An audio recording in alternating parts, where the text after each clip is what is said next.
All right, ladies and gentlemen, welcome back to the Modjeska School for Human Rights. Of course, tonight we're going to be really getting into the 1970s and 80s. As you've already discovered in this course so far, a great deal happens in South Carolina from year to year, from decade to decade, much of it affecting the rest of the country and the rest of the world. Before I continue, of course, I do want to point out that today is May 4th. May the 4th be with you for those of you who are Star Wars fans. But on a more serious note, today is also the anniversary of the Kent State Massacre of 1970. We're also a week away from the anniversary of the Augusta Riot of 1970. And then a couple of days after that, the Jackson State Massacre of 1970 as well. All three of those events took place in 1970, which makes that year a particularly interesting starting point for tonight's class. While we're doing that little 1970 year ago thing, May 7th, the Kent State killings happened during the closing of over 300 universities around the country. And that University of South Carolina was one of them. And though we only had 500 or 600 anti-war people on campus, there was a significant protest, and that the police came, the city police came, the National Guard came. There were like 3,000 people cheering the Guard when they came on campus.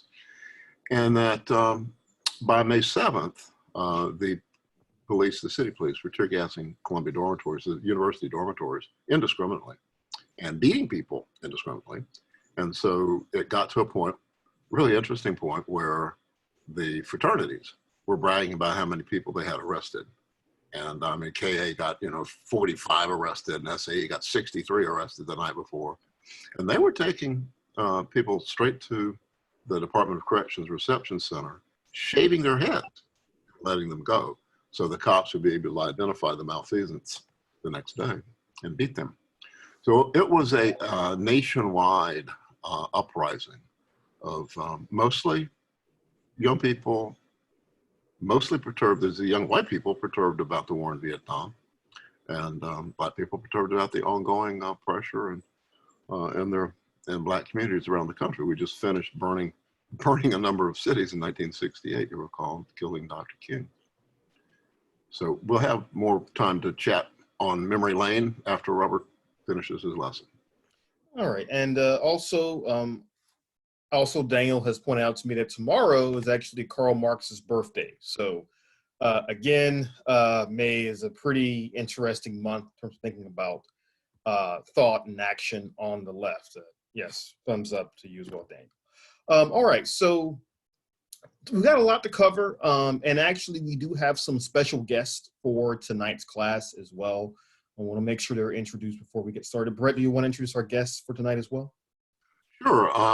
Our guests, Dr. Ed Madden and Harriet Hancock, are old friends. And the work that they have been doing for literally for decades within the gay and lesbian community was benchmark stuff. And we've invited them tonight to talk about not just the history, but lessons learned from that history that are applicable to people in other struggles. And Dr. Madden was one of our first secretaries of our executive committee for the Progressive Network. And his minutes live in legend as great works of literature. And Harriet Hancock, there's a longer story there we may not get to, that is responsible in some part for me meeting Becky in 1991. And so Harriet is an attorney in the late 80s when her son came out. And so they're going to be talking towards the end of this session where we give them 30 minutes to talk about lessons learned in South Carolina from the gay and lesbian pride struggle. All right. Okay, and so when we start tonight, I want to really pick up where we left off last week, talking about Vietnam. Now, usually when we talk about the Vietnam conflict, we tend to focus on the anti-war movement in the late 60s and early 70s with good reason. But it is also important to note that in the 60s and 70s, you have the Nixon administration, especially once they come to power in 1969, really using backlash against the anti-war movement to really lay the foundation for what you could call an internal security state. It was kind of already there. We've seen versions of it with McCarthyism, with the multiple Red Scares, certainly with the attempts by the FBI to discredit civil rights and Black nationalist groups throughout the era. But they stepped these up in the late 60s and early 70s to really do their best to suppress the anti-war movement at home. Now, this is really important because as we go forward in the class and you're thinking about some of the struggles that progressive organizations and progressive activists are facing in the 70s, 80s, and even really up to the present day, you want to think about how the federal government and how state governments as well have created programs, have really targeted left-leaning and left-wing organizations that are trying to organize and agitate on behalf of the oppressed, both the oppressed at home and the oppressed abroad too. Certainly, this is one of the key lessons of the 70s, this idea of the federal government trying to really, as much as they possibly can, trying to suppress these various groups and trying to really use the justice system to go after these groups as much as they can. Again, all of you who have entered this class, you're entering it with some idea of either being involved in activism or at the very least being heavily engaged as citizens. But you must also understand that there are risks involved with that. We've talked about this already a lot, but understanding it in a modern context is also really important as well. Brett, you want to add anything to that? Yeah, I wanted to let people know that the question of repression that you just spoke of that was ratcheting up in the 70s, it was basically at a new target. It had been historically, the federal repression had been at communist infiltration for racial issues. And then there were the Black Panthers, with militant blacks, and that was an issue. But then the white middle class people, the kids, essentially, anti-war activists on campuses, were also, that became a new target.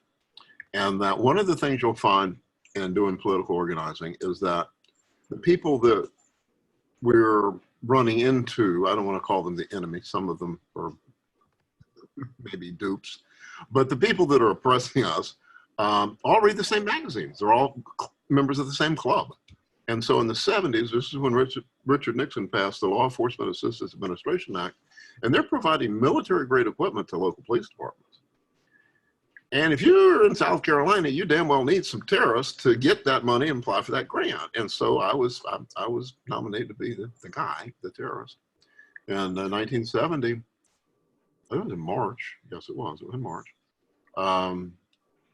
I organized an anti-war demonstration at it was actually guerrilla action, an illegal guerrilla action, where we broke some windows, threw some red paint on the draft files, and I spray painted, "Hell no, we won't go on the draft board wall," and was arrested the next day. I was the chair of the activist group on campus, the award group, and Jack Weatherford, the co-chair, my good friend, was also arrested with me. He was there. He participated in this event.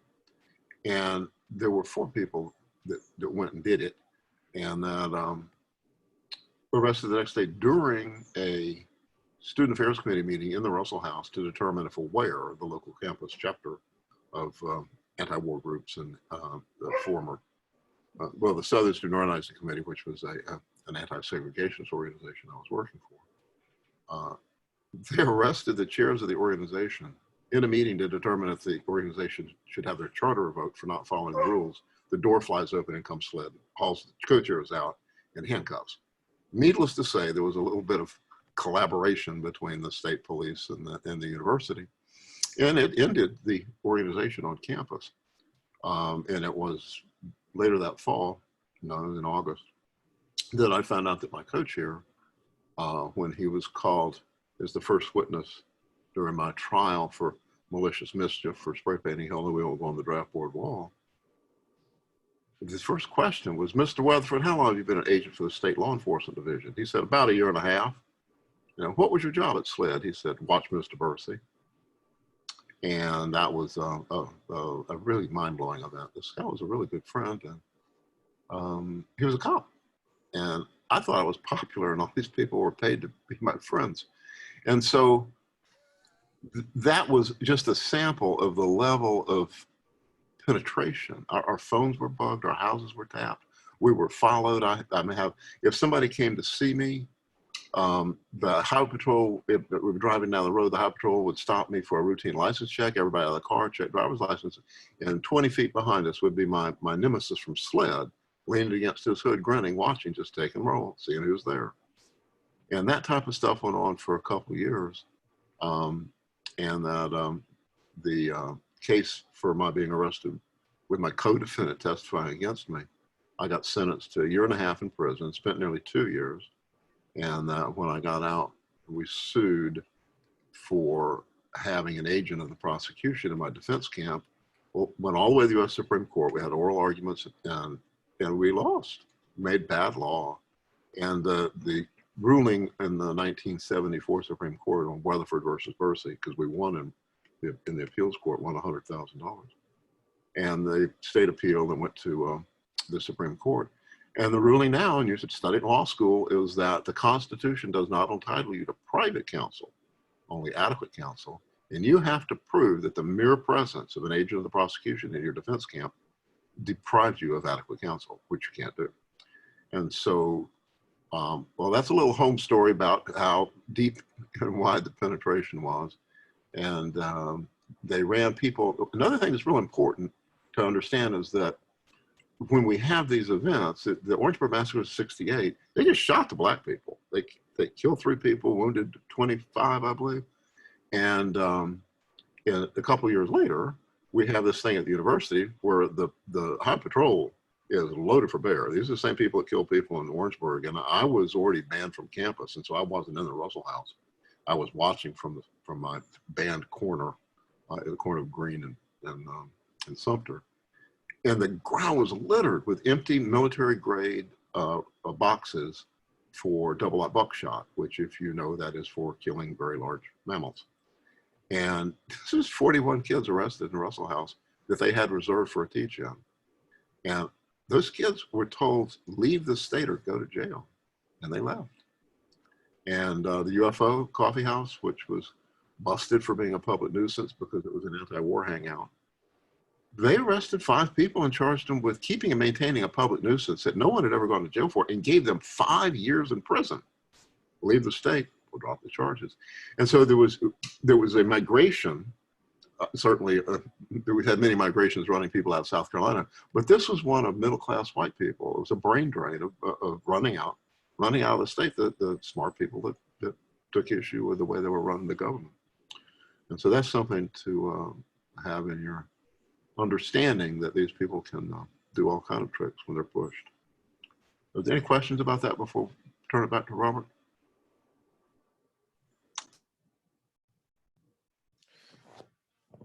And I think that's actually a really interesting way for us to segue into getting back and talking about national politics in the 70s as well.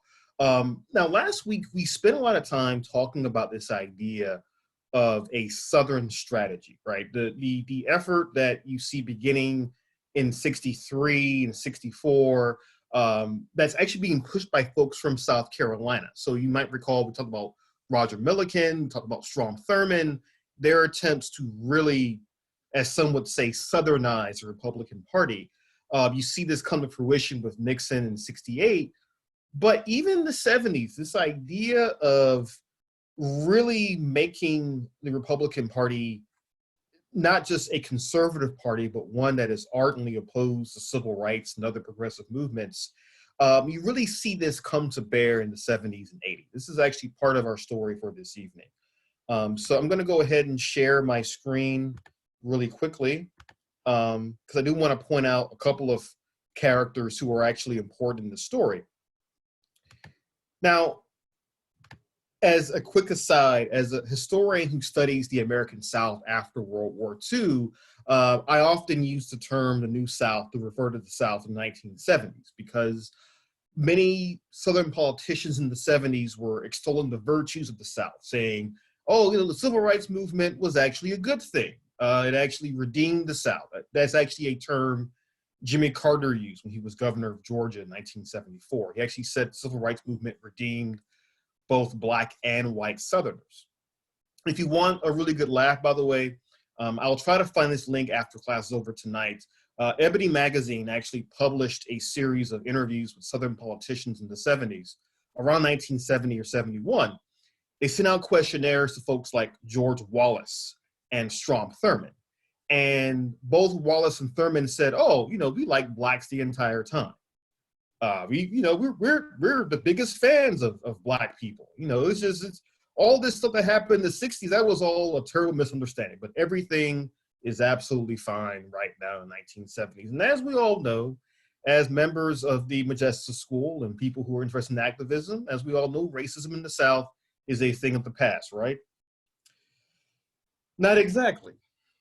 And even in the 70s, as folks like Thurmond were trying to essentially run away from their anti-civil rights past, you do have folks within South Carolina that are trying to figure out, well, what is the Southern strategy going to look like? How are we going to make sure the Republican Party is an actual legitimate party below the Mason-Dixon line? And so I want to introduce to our story, we are definitely not post-racial, but I want to introduce to our story this evening Albert Watson, who was a congressman from South Carolina, a Republican from South Carolina in the 60s. He runs for governor in 1970. And the 1970 midterms, not to get too bogged down in political history, but those midterms were a way for the Nixon administration and Harry Dent and others to really try out their Southern strategy, ironically enough, in the South on a state-by-state case. Watson's campaign in 1970 is considered by some to be the last openly, and I stress the term openly, racist campaign in the state's history. Now, you can of course quibble about that and get into questions of dog whistle politics and such, but Watson's campaign was stridently anti-civil rights. It was clearly a campaign playbook out of the 50s and 60s, and it actually, surprisingly, did not work. In 1970, Albert Watson actually lost to John C. West, the Democratic nominee for governor that year. But the way West wins and the way this campaign goes is actually, I think, really important to think about because a lot of activists, of course, in the South today will talk about how the Southern wing of the Democratic Party is even now a bit more conservative than the rest of the party nationally. And certainly in the 70s, when folks like John C. West and others are running for offices all across the South, West, Jimmy Carter, and others, they are billing themselves as quote unquote New South Democrats. People who are actually perfectly fine with civil rights, but they're also ardently pro-business as well, which makes them different from the more liberal progressive wing of the party. Robert, one of the things that happened in 1970 that caused the Southern strategy to fail and Albert Watson not governor was the organizing on the part of people of color in South Carolina to create the United Citizens Party. Mm-hmm. And Jim Clyburn was one of the people that was helped organize it. I was an activist working on it and was working really closely with Tom Broadwater on his gubernatorial campaign. They didn't win any elections. They started in '69, had candidates all over the ticket in '70, lost everything, but the Democratic Party allowed 3 polite Negroes to be their candidates in 1970. And we had 3 people elected that were the first Black representatives elected in South Carolina since the Klan had managed to kill the people in the late 1890s that had been legislators. So there was like a 70-year period there where there were no Black elected officials. I've read, Robert, you can correct me, maybe there was one somewhere local official in Beaufort, but there were no Black elected legislators. Yeah, no, there weren't. No, and that's actually a really good point, is that the Democratic Party in South Carolina understands that they've got to make sure they get a really good proportion of the black vote to turn out for them, because otherwise they would have been doomed in 1970. And the thing is, with South Carolina, United Citizens Party is actually a unique story in South Carolina, in the sense that it's one of the primary vehicles through which you begin to see black political participation at a heavy level, state and local levels in South Carolina. And again, I chose this picture because you have John C. West with James Clyburn, right? A young James Clyburn, well before he becomes what it seems to be now the kingmaker of the Democratic Party. He began his career as an activist, began his career involved with United Citizens Party, but very quickly becomes involved within the mainstream Democratic Party of South Carolina. So what you're seeing tonight is how in the 70s, the trends you're already seeing from the 60s in terms of activism and political participation, those are continuing all throughout South Carolina and really across the South. Again, I keep mentioning Jimmy Carter. Carter, when he runs for governor of Georgia, he initially does not seem to be friendly towards African Americans. But after he becomes governor, he actually starts appointing African Americans to high statewide positions. He makes overtures to African Americans rhetorically, talking about the greatness of the civil rights movement, and it actually becomes a key part of his run for president in 1976, his appeal to black voters. But again, in the 70s, part of the story is how the South is coming to terms, or failing to come to terms in some cases, with the civil rights movement and its legacy. But the thing about the 70s is that, of course, it is an era of intense political polarization, right? We've already talked a bit last week and tonight about Vietnam and about civil rights, and certainly by the early 70s, you're beginning to see gender becoming a critical part of the polarization of American politics, both in South Carolina and all across the country. Now, for those of you who have Hulu, they're currently running this new miniseries called Mrs. America, which is actually a dramatization of the 1970s fight between the feminist movement and the anti-feminists, being led, of course, by this woman you see on the screen, Phyllis Schlafly, who was really one of the monumental national figures in movement conservatism from the 60s onward. She actually began her career as an ardent Cold Warrior, writing books about Cold War defense strategy and such. By the 70s, she really becomes sort of the champion of the anti-ERA movement. And I think certainly with Schlafly, what we need to also remember is that when she gets involved in the ERA fight in the early 70s, it appears as though the Equal Rights Amendment is going to become part of the Constitution. It's only a matter of time.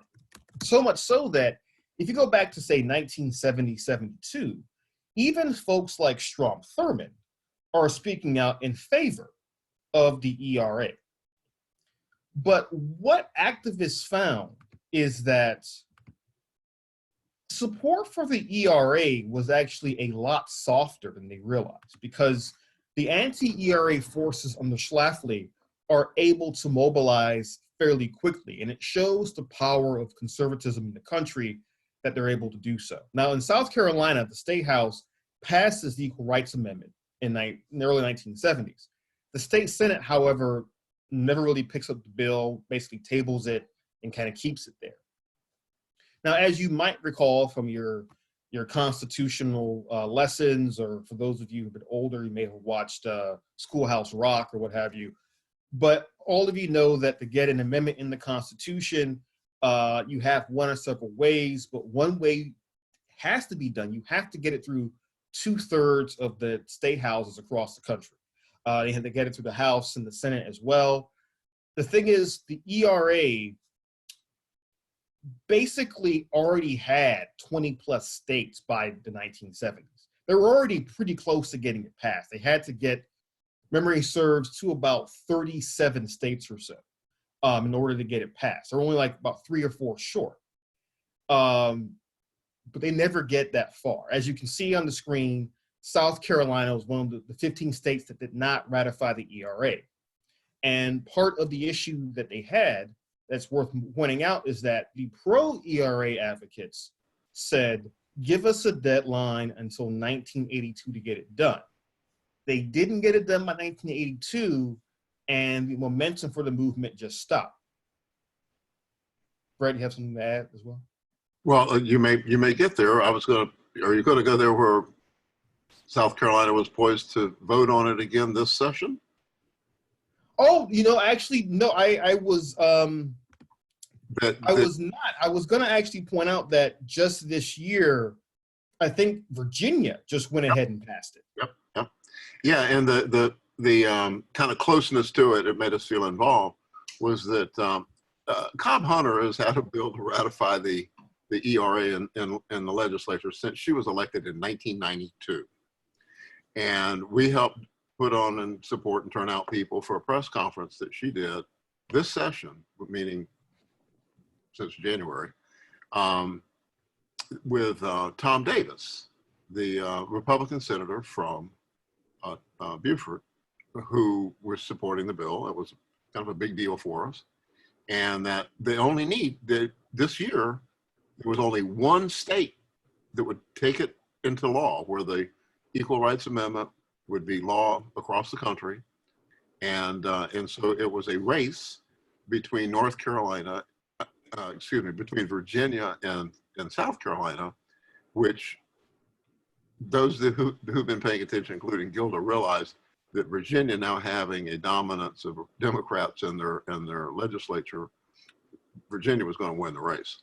And one of Gilda's colleagues in her National Black Caucus of state legislators was the pusher in the Virginia case. And Virginia did actually ratify the Equal Rights Amendment, the 36th state that was needed.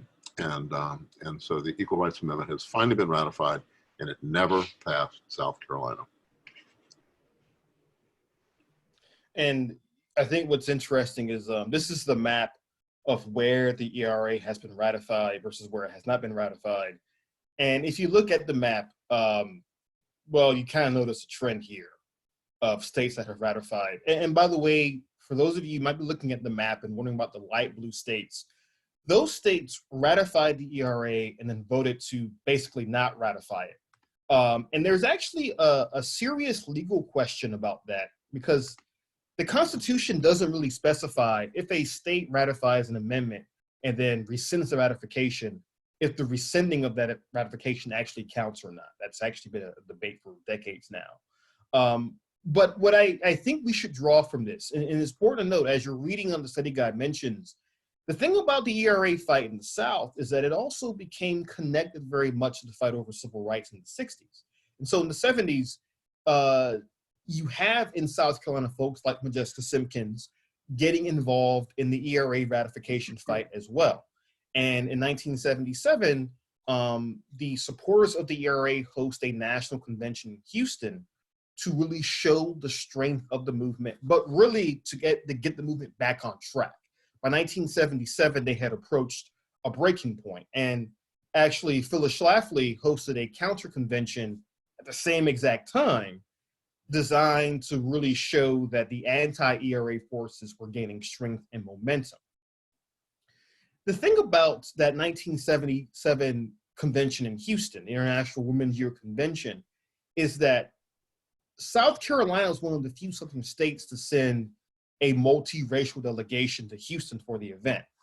Other ERA delegations that went there were largely white from the South. The one from Mississippi, I believe, even included members of the KKK in it, which was not well received at the convention itself. Now, the thing is that, as I mentioned before, the ERA fight, right now, it's starting to kind of ramp up again, it seems. But it does offer us some lessons. I think the biggest one is that even if your movement, even if your campaign seems as though it's going to be a slam dunk, It never is. The folks supporting the ERA in 1972 thought it was inevitable, it's going to get in the Constitution. By 1982, the ERA fight had gone decisively against them. So as people who are budding activists, you want to think about how a lot of the movements we've talked about in this class have been movements that lasted for years, really for generations, and they can never be taken for granted.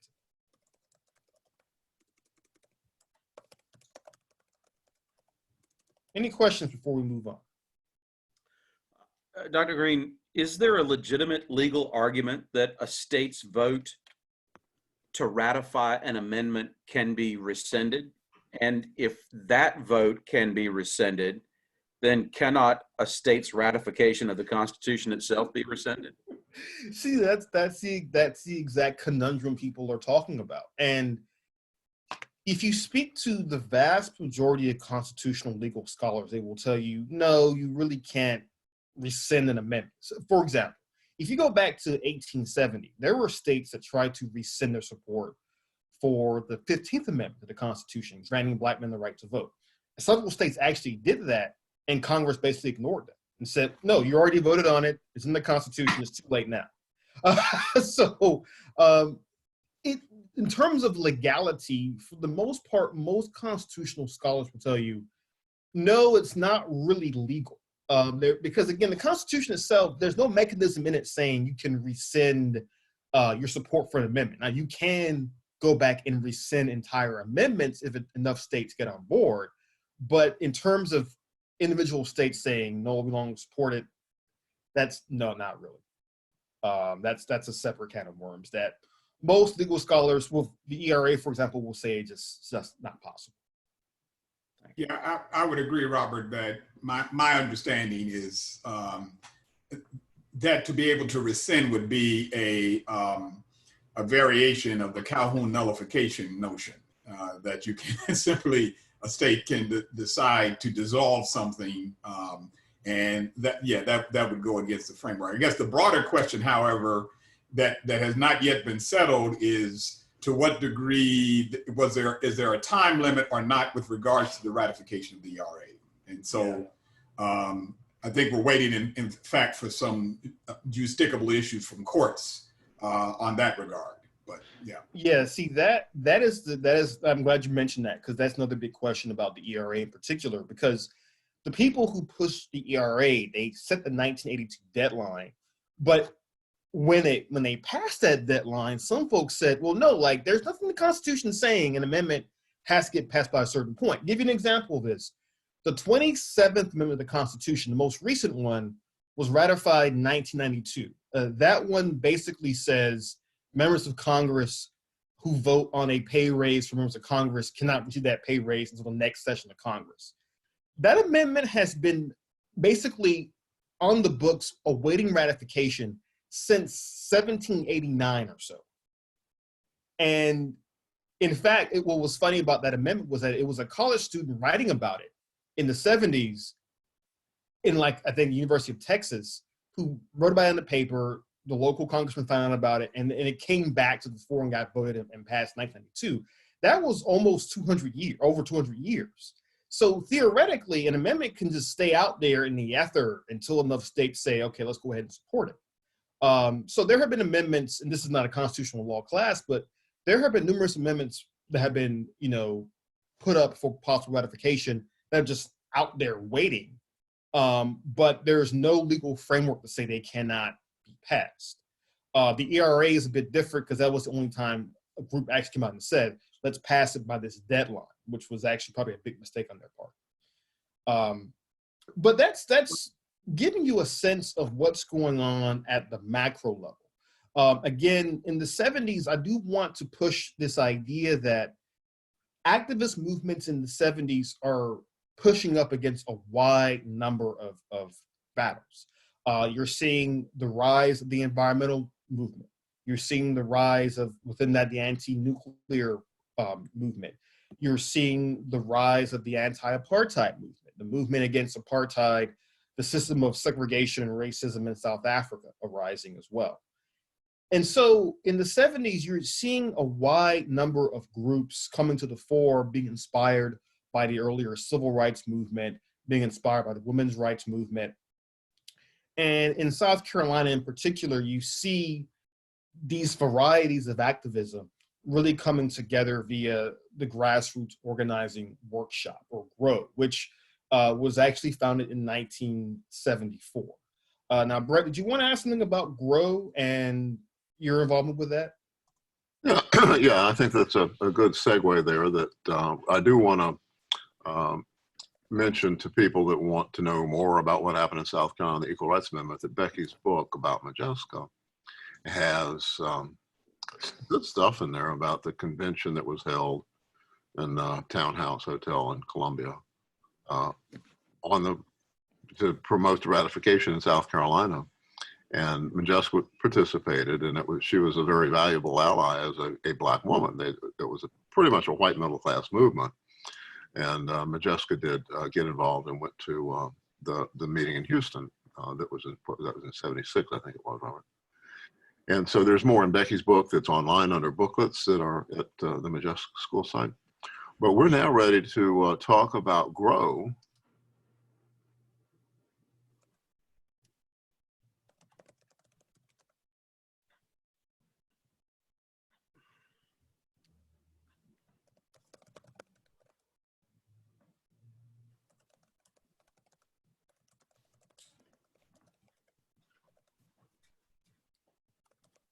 Brett, are you still there? I think you've frozen for a moment.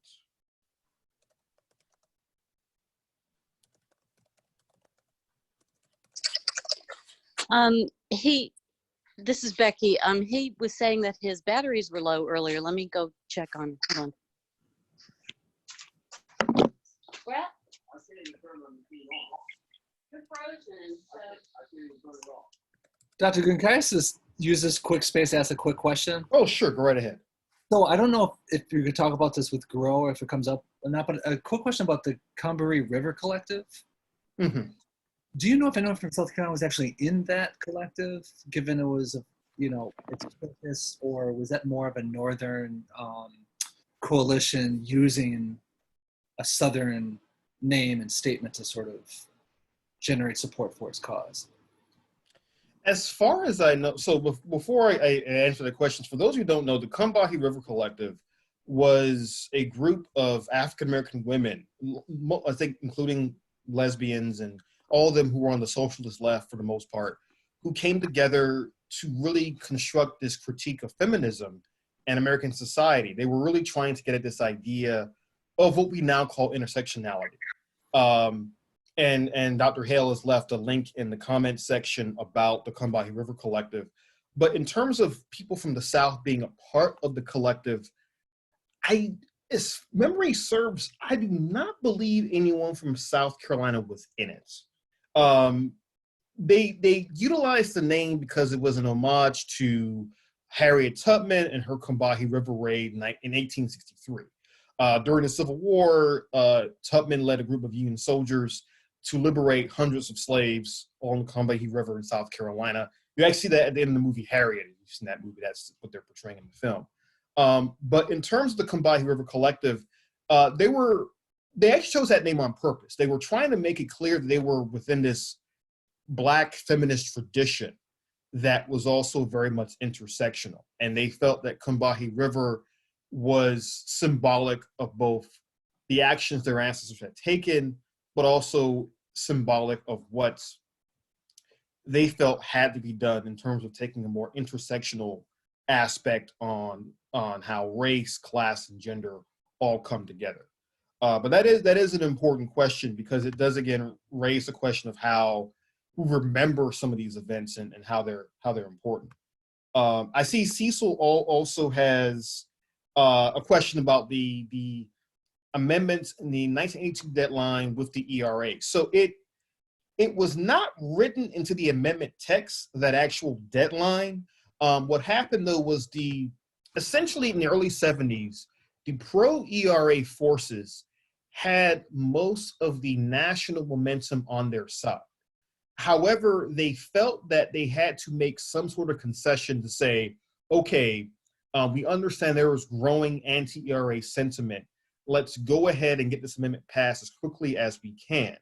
Because they assume, again, they're only a couple of states short. They assume they would get those states fairly quickly and then they'd be done with this. And then they realized by like 1977, 78, that was a massive mistake. And this is why after 82, a lot of activists said that was a big mistake, because the actual Equal Rights Amendment, the wording is literally just, I believe the wording of the amendment is no law shall be made discriminating on the basis of sex, something to that effect. But the actual amendment itself does not mention an actual date of ratification. That was basically a huge own goal for the pro-ERA forces. They felt there was some pressure to do that. So the enabling language that came out of Congress sending the text to the states didn't include a deadline either? No, but the deadline was understood by everyone to basically say after 1982, we're going to really stop trying to push this as hard as we were. They could have kept going, but I think part of the reason why 82 also happens is that A, they set that deadline in the 70s, but B, by 82, Ronald Reagan's in the White House. And so whatever support they have from the White House for the ERA is also gone. And so that makes any attempt to continue the fight after 82 all the more difficult. Carter, when he was president in the late 70s, he supported the Equal Rights Amendment, held numerous meetings at the White House about it. But after Reagan comes into the Oval Office, any lingering momentum for the ERA is basically dropped at that point. Robert, I'm back. Okay, so we were just answering a couple of questions while you were gone. So now hopefully without any further technical difficulties, Brett, you want to talk a bit about GROW? Sure. The Grassroots Organizing Workshop was something that I was involved in starting. And it was after I got out of prison and fled the state and came back. I said I'd come back if I could live in a beautiful place that I found for free. And clearly I was supposed to be here. I said I would come back to South Carolina after literally being run out at gunpoint. I wasn't there, but the guns were there. It would be my mission. And I found this beautiful old house. It was built in 1823 with 7 fireplaces. It was sitting empty full of hay. Made great friends with the owner, whose great granddaddy built it, and lived there for 25 years. And it was the longest I'd ever lived anywhere, having grown up in the military. And so in the early 70s, getting my feet on the ground back in Columbia, I was involved with I guess we were hippies, I think so, a food co-op. It was 221 Pickens Street food co-op at the top of Pickens Street Hill, right where it runs into Whaley Street. And it was a restaurant. And I was involved in a woodworking collective that started in the back of it called the Red Potato Wood Collective. And we did everything from complete home renovations to, I was pretty much a technical guy. I wasn't an artisan. And adding rooms and doing renovations. And Michael Craig was the fellow with the skills. And Michael was the son of a very wealthy construction magnate in Columbia that built the big skyscraper across the street from the State House. And so we moved our shop from the back of the co-op to this warehouse his daddy owned, probably in about 74. And the Red Potato lasted for several years. And in 74, we started having GROW meetings in people's houses, moving them around weekly, and wanted to get the movement going again. We had been really took a lick there in the early 70s, and that the idea of having our own building was pressing on me, and we wanted to institutionalize the movement where it had an address.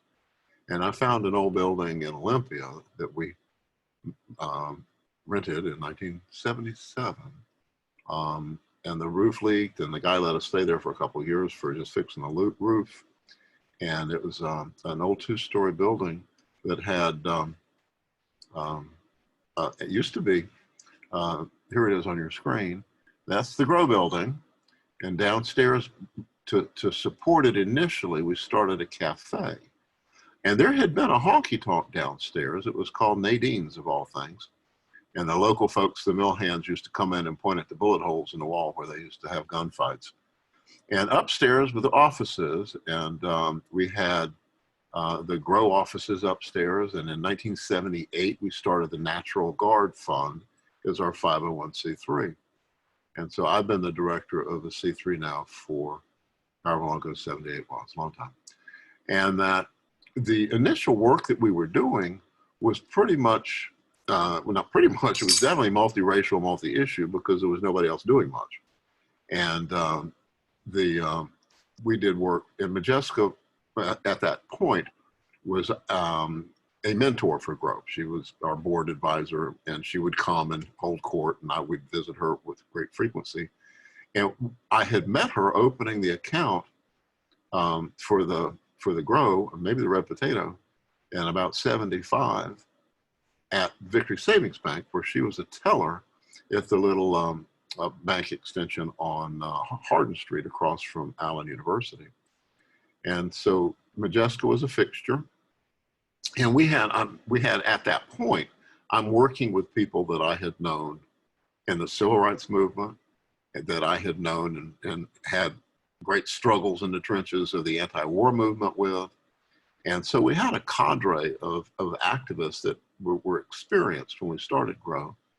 And we started it with a concept that we're revolutionaries and that the revolution will not be grant funded. And so we're going to have to do it the old fashioned way. And so we started a cafe that ultimately employed 7 people. They had their own house, and there was the cafe people. And they were baristas, you know, by evening and activists in the daytime.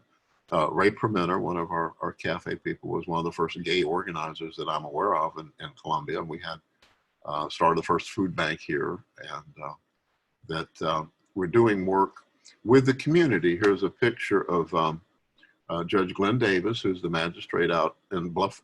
This is Bluff Road, where the GROW building sits now. You may go visit it. We should have a field trip. But you can drive by there and you can see that some of it's still there.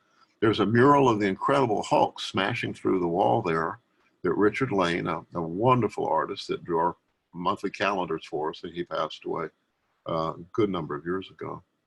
But that's the Hulk, and we were the anti-nuclear activist. And if you know your cartoons, Dr. Bruce Banner was a mild-mannered nuclear physicist who tried to stop nuclear weapons testing and got irradiated and became a very angry anti-imperialist monster. And so that's us, the Hulk. And so it was actually a very, very cool place that was so cool that people that weren't there won't admit it. People my age, if you ask anybody, there, of course I was at GROW. And in the cafe downstairs was a sign that said, "This is not a bar, it's a lesson." And we had, at any given time, there would be the senior editors of the state newspaper, Mayor Kirkman Finley of the city, next to mill hands, next to gay people and black people. So it was a real left bank for Columbia from 1977 until we lost the building. And Becky and I still argue about that. I think it was 1999. It's easier to say 2000 because it's rounded off, but it was about that time. We were there for 22 years at least.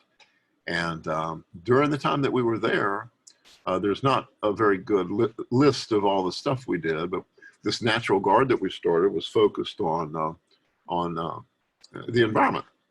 And that our first big task, and one that we did really excelled at in 1978, because Jimmy Carter, when he became president, had turned VISTA, the Volunteers in Service to America, which is like the domestic Peace Corps, over to anti-Vietnam War vets.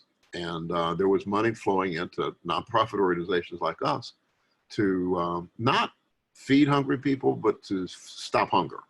And so we were able to do radical activities with federal grants. And we had at one point in the early 70s, 14 full-time staff people paid for by the federal government, with a bunch of them living in Barnwell, South Carolina, at a building we had down there for a year, planning what is this historic event, largest anti-nuclear demonstration ever in the South. 5,000 people in a soybean field we rented outside the Savannah River plant, where, if you don't know, that is known in the vernacular here in South Carolina as the bomb plant. 1952, 312 square miles of South Carolina was condemned. Backstory there on who the moving and shakers were in Congress that decided the bomb plant was going to be in South Carolina. And it's been, since 1952, the largest single site employer in South Carolina. It is today, and they haven't made anything in a long time. And so it's jobs. It's a jobs plan, and it makes nuclear weapons. And so our focus was on nuclear weapons and nuclear energy, nuclear waste. And we organized this major demonstration. We had people from all over the world there. Jackson Browne, at the height of his career, played. We didn't tell anybody he was coming. We didn't want it to be billed as a pop festival.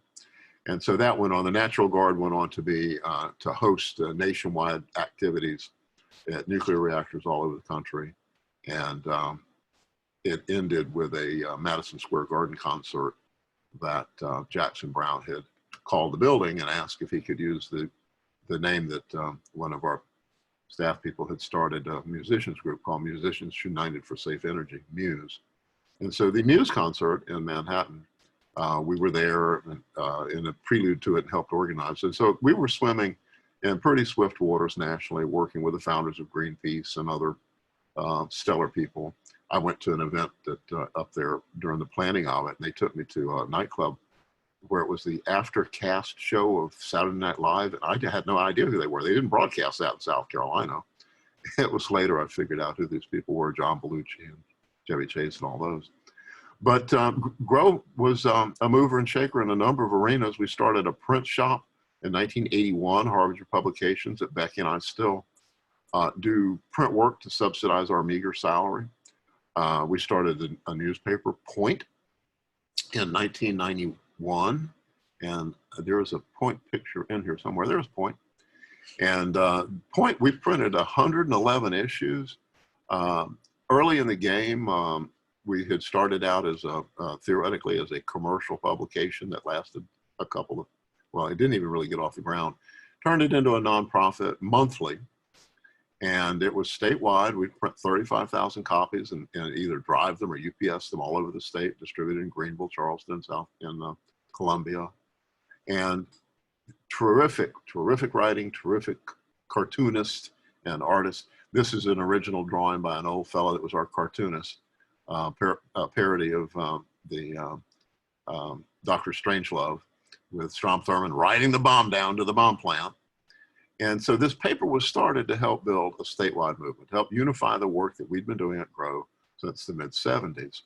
And some of the things we did that in the study guide you're having here is that we worked with Modjeska with her work with the Richland County Citizens Committee, which we talked about either last lesson or lesson before that, was a spinoff of the South Carolina Citizens Committee that Modjeska had started in the late 30s as a shadow organization for the NAACP when the FBI was cracking on them. Modjeska kept organizing as the Richland County Citizens Committee, and we were her support team. And then she marched with us in the anti-apartheid marches that we had around the bank that was selling Cougarans and demanding that the university divest their South African holdings. And we started in '78 organizing in the Bluff Road community. And it was really classical organizing that if you really want to get involved with us, you'll understand the depth of the work that we did in this area to be able to have the type of relationships we have now. Representative Joe Neal was elected as representative down there in '92. Joe was at the table when we founded the network in '95, and Joe went on to be a co-chair and a wonderful, wonderful, radical, but very polite minister, but a radical, one of the few. I count them, I've got one hand and two fingers out. Joe Neal and Gilda Cobb-Hunter helped us start the Progressive Network, and they had radical politics. And the Community Organizing Center by GROW is a food co-op that this fellow here, it was a magistrate out there, Glenn Davis, and Hattie Frewster, who is a legend in the civil rights movement here in Columbia. Hattie was one of Modjeska's friends, and Hattie was the president of the NAACP Lower Richland branch.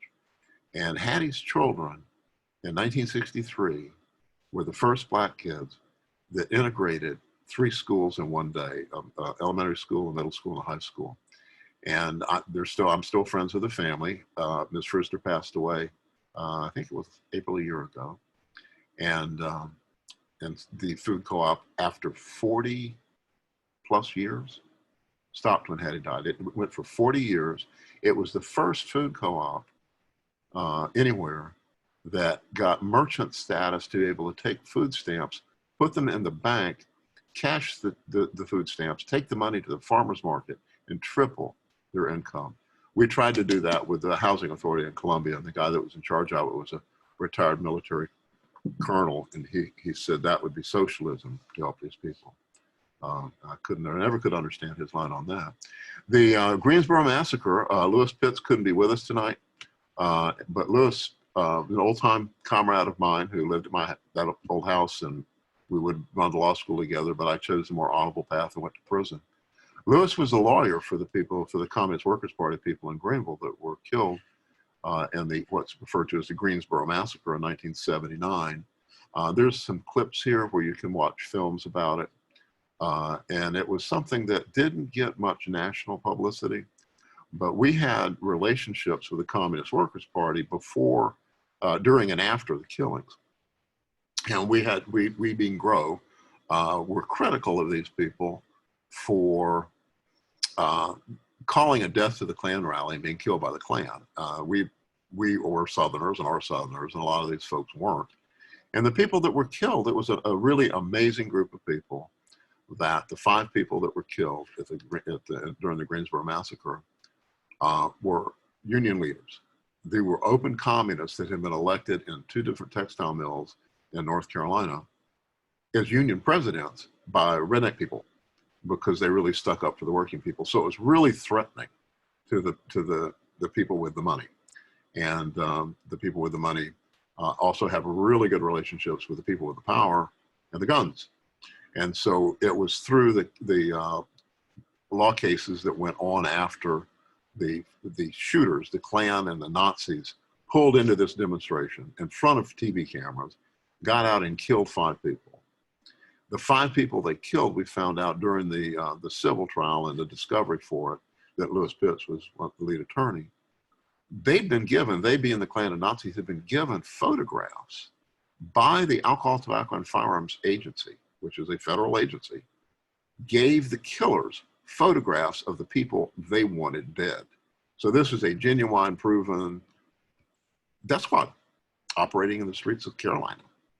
And the lessons from that are more than we can get into right now, but this is something that we can talk about during our next Wednesday session when we have, we're going to start skipping Wednesdays after the class 7, so we can have some deeper dives into the theory and about what we're talking about. We've been talking about history. Now, how does it play? And so on, I think it's May 8th, we're going to have our first discussion group of the class to talk about things like, well, what did we learn from this when they came and they killed the commies? And the civil case that Lewis was the main lawyer for did win in civil court a $350,000 settlement that the Greensboro survivors turned into a foundation, and gave GROW a number of grants out of that. A year after the killings, the people that had been put on trial in state court, the Klan and Nazi people, held a press conference when they were acquitted of murder that was on the TV cameras. That we held a press conference that GROW organized in front of the Strom Thurmond building where the ATF office is. And I criticized the ATF for being criminally complicit in the killings, which is a fact. And the next day I got a call from a gentleman who identified himself as an ATF agent telling me to come talk to him. And I gave him my lawyer's phone number, said I had nothing to say. And shortly thereafter, I was indicted by a federal grand jury for felonious possession of a handgun because my anti-war activity 10 years earlier. That was a 5-year felony that they hit me with, that we were able to get out of when Henry McMaster became the U.S. attorney appointed by Ronald Reagan. And I convinced Henry McMaster that if he proceeded with the trial in front of Strom Thurmond's former law partner, this is a small state and a small town and a small state and small courts. And so anyway, the judge was a federal judge who was Thurman's law partner, who had already at that point issued an injunction, a federal injunction against our protest at the bomb plant, and said that anybody that tried to interfere with the operation of the bomb plant would be arrested on his order without a warrant and would be held until he let them go. And we had that overturned. And so here, not long after that, I'm showing up in front of the same guy, Charles Simon, on this phony gun charge. And they had set a date for the trial, the judge did, in courtroom A, which was the same date for the gun charge in courtroom B, at the same time, same hour, same courtroom, same courthouse. And Henry McMaster came in. He'd been appointed U.S. attorney by Reagan, and he was fresh on the job. This was 1981, I think, something like that. And he called me out and tried to get me to plead guilty and get probation. I said, Henry, I'm not pleading guilty to a felony because I was arrested 10 years early for a misdemeanor. And we talked for a while, and I remember Henry being pretty young and naive and saying, I hear you're a vegetarian. I never met one of them. What's that like? And I convinced Henry that the other trial that I was supposed to be in was one that I was the moving party in. And it was a final hearing in front of a 3-judge federal panel for the final license of the nuclear reactor being built outside of Columbia. And I was the only, if I had not intervened in 1978 on the reactor, it would have been the only reactor ever built in America without public hearings, because DHEC said, oh, it's a power company, that's fine. And so I told Henry that I wasn't coming to his gun trial, but I was going to go to the Nuclear Regulatory Commission hearing, and that his marshals would have to come in and drag me out. It was going to look bad for him. He said, Henry, it's going to look like you're coming up to the power company. And he said, Brad, I guess you're right. I guess we should just dismiss the charges. And he did. And the judge went berserk, and the quote in the paper the next day was he was more favorably disposed to dismissing the charges against the case he was sitting on at that moment than mine, because no red-blooded American could support my activities, and he was sitting on a case of a Fort Jackson soldier that ripped his wife's throat out with a can of rum. So there were a lot of really interesting things happening at GROW. We did environmental work, we did racial justice work, we were involved nationally in the anti-nuclear movement. I'm out of time here, but I do want to mention that we did a lot of anti-imperialist work with Central America and Angola. It came to my attention that the educational television, SCETV, had taken a contract from this company that was operated by Manafort, Black and Stone, which you've heard recently because they're people. There's a law firm in Washington, D.C. that Lee Atwater was working with at the time. And they have a reputation for promoting the interest of dictators around the world in the United States. And so SCETV puts this film on our satellite. And this is a film about this guy named Joseph Savimbi being the George Washington of Angola. And I fell out of my chair because I was a smart enough revolutionary to know that Savimbi was in the pay of South Africa, apartheid South Africa, trying to suppress a socialist movement in Angola supported by Cubans, that and the CIA was paying Savimbi to work with apartheid South Africa to suppress the legitimate liberation movement in Angola. And I said, you people don't know what you're doing. And I raised hell with them and got a copy of the film and took it to the Angolan ambassador in Washington, D.C. And she bought me a tie so I could go to the reception that evening in Angola.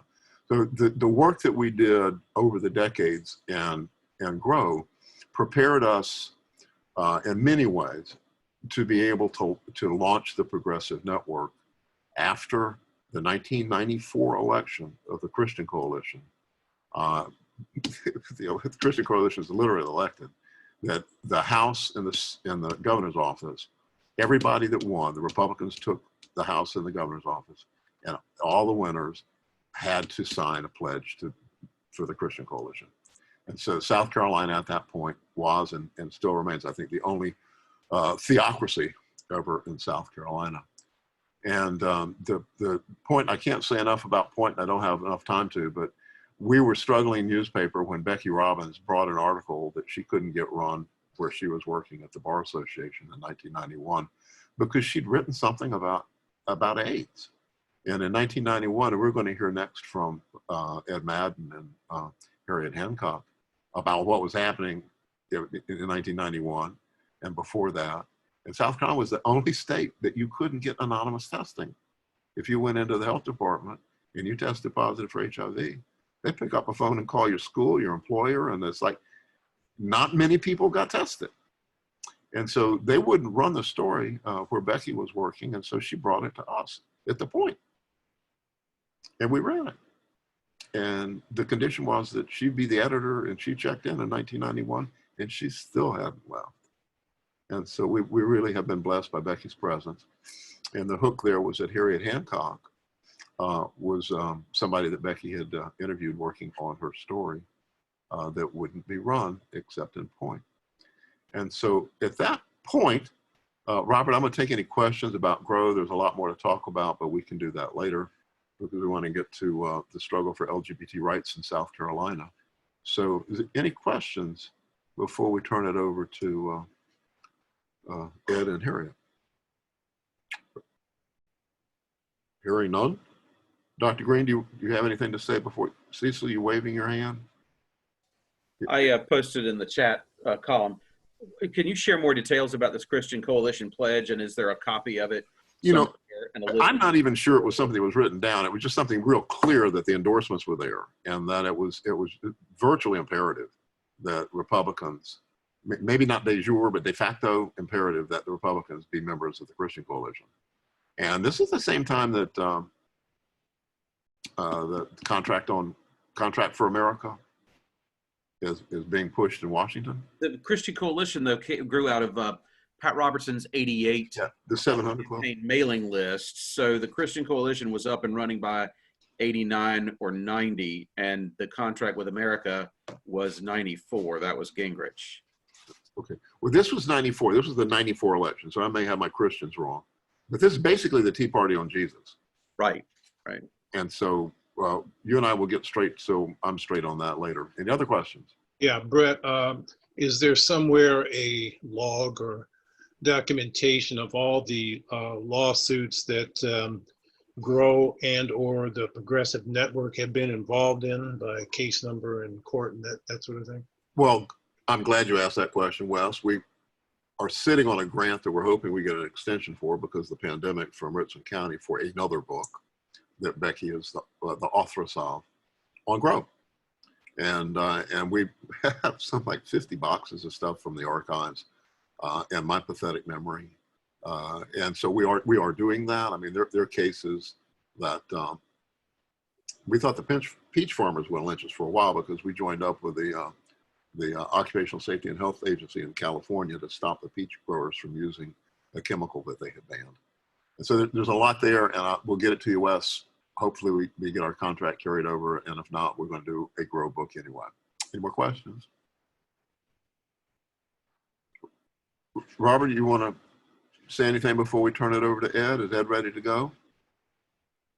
No, I'm ready to turn the floor over to Ed Madden and Harriet Hancock, because I think the LGBTQ movement is a very important part of tonight's story that I definitely want to make sure I have plenty of time for. Thank you, sir. Ed? Cool. Yeah, I'll start. I hope everyone can hear me. And Harriet, I won't take all the time to give you time to talk too, because I know you have things you want to say. I hope everybody had a chance to read the history thing that Brett sent you guys. I guess the main thing I want to pull from that is just to remember that until 2003, we were technically illegal in this state. The Buggery Law, which was brought over from English common law from 1712, stayed in our Constitution or in our law in some form or another until 2003 when Lawrence versus Texas overturned it. I pointed out in the little historical article too that created a kind of culture of stigma and silence. People didn't want to talk about it. And I know Jim Sears, I quoted him in that article because he said really wonderfully and succinctly that before you could mobilize people politically, you had to connect them socially. And I think particularly for a community that was isolated and stigmatized and shamed and silenced, you had to get them connected before they could start organizing to make political change. And just a couple other quick things about the Sodomy Law. Technically it applied to oral sex, technically it applied to heterosexuals, but you didn't hear heterosexuals getting arrested for oral sex and getting thrown in jail for 5 years. When it was coming up towards the Supreme Court, politicians here would repeatedly say it's never enforced. But we did the research, and between 1997 and 2000, it was enforced 30 times. Ironically, or maybe sadly, I should say, not ironically, it was mostly used against men in prison who already had strikes against them. So they used the buggery law as a way of keeping men, making men get a third strike so that their prison sentences were longer. And then, like I say in the article too, even if it weren't enforced against people outside prison, it was enforced in the courts of public opinion, because repeatedly people like Jim DeMint and Strom Thurmond, these people would say this behavior is illegal to justify then some sort of policy they were pushing through the legislature. When it finally did get changed in 2003, Lawrence versus Texas, I think it's worth pointing out that McMaster had signed on to a friend of the court brief that compared homosexuality to necrophilia and bestiality. So he's on the record saying that. And then when it finally was overturned with the Supreme Court decision, McMaster released a press statement saying that our behavior was, quote, detrimental to the state, end quote. So that was his final comment on gays and lesbians in this state, and the man who's currently our governor. And I remember that day so clearly. Harriet, you probably do too. We had a huge celebration at the Gay and Lesbian Community Center. Tons of us were scheduled to go on the morning TV shows and the noon TV shows the next day, but Strom Thurmond decided to die that night and kicked us off all the television stations. So maybe the Sodomy Law decision was what finally killed him, because he died the day that decision came. But I just remember we were all up early and getting dressed and ready for our appearances on the morning TV shows, and Strom died, and they were calling and saying, sorry, we have more important news. I do want to say that I want to say two other things, and then sort of four things I learned from doing work here in South Carolina. The two things, one is that the 80s was this incredible moment of ferment in the state. So 1976, the state attorney general says that homosexuality is legitimate grounds for employment discrimination. That's where we stood in the 70s in this state.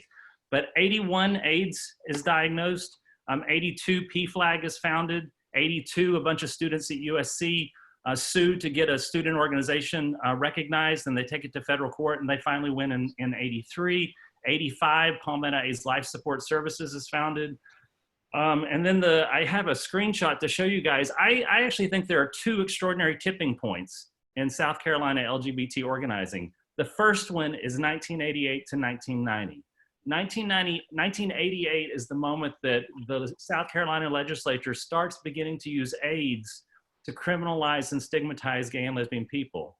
88 is the Comprehensive Health Education Act, in which they said you cannot mention homosexuality in a school environment unless it's in the context of disease prevention. And even though that technically only applied to the mandated hours of sex education, across the board, principals and administrators and teachers used it to silence any discussion at all. So that's 88. 89, our legislature is considering a bill that would quarantine anybody who's diagnosed as HIV positive.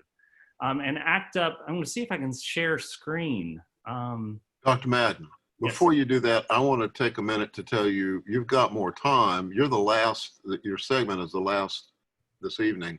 We want to save time for questions and Harriet, but who is that guy sitting next to you? Oh, I'm sorry, this is my husband, Bert. This is my husband, Bert. And he was involved with the Progressive, he was vice president of the Progressive Network, weren't you? Vice president when I was secretary. He was involved with Gay and Lesbian Pride, went to every Pride for years from the beginning. He's a doer. I'm a talker. He's a doer. But he's the one who got me involved with the Gay and Lesbian Pride movement and with the Progressive Network as well. I'm going to share a screen real quickly. So 89, when the legislature is considering quarantining people who have AIDS, ACT UP in New York, the AIDS Coalition to Unleash Power, and an ACT UP chapter in Atlanta decided to come to Columbia. They were invited by Diana and Bambi Sumter Gaddis, who were two African-American women who were important AIDS organizers in this state. Before gay and lesbian people were very public, they were doing AIDS outreach from their beauty salon. Diana's hair, what was it called? Hair Fantastic or something? Ego. Hair Ego, that's what it was, Hair Hair Ego. Anyway, they invited, and so there was a demonstration. So imagine this on a Thursday at noon in downtown Columbia, a bunch of openly gay and lesbian people. First of all, they do a march on the State House grounds at noon. They do a kiss-in. So let me show you the two pictures. There's the action outside the State House.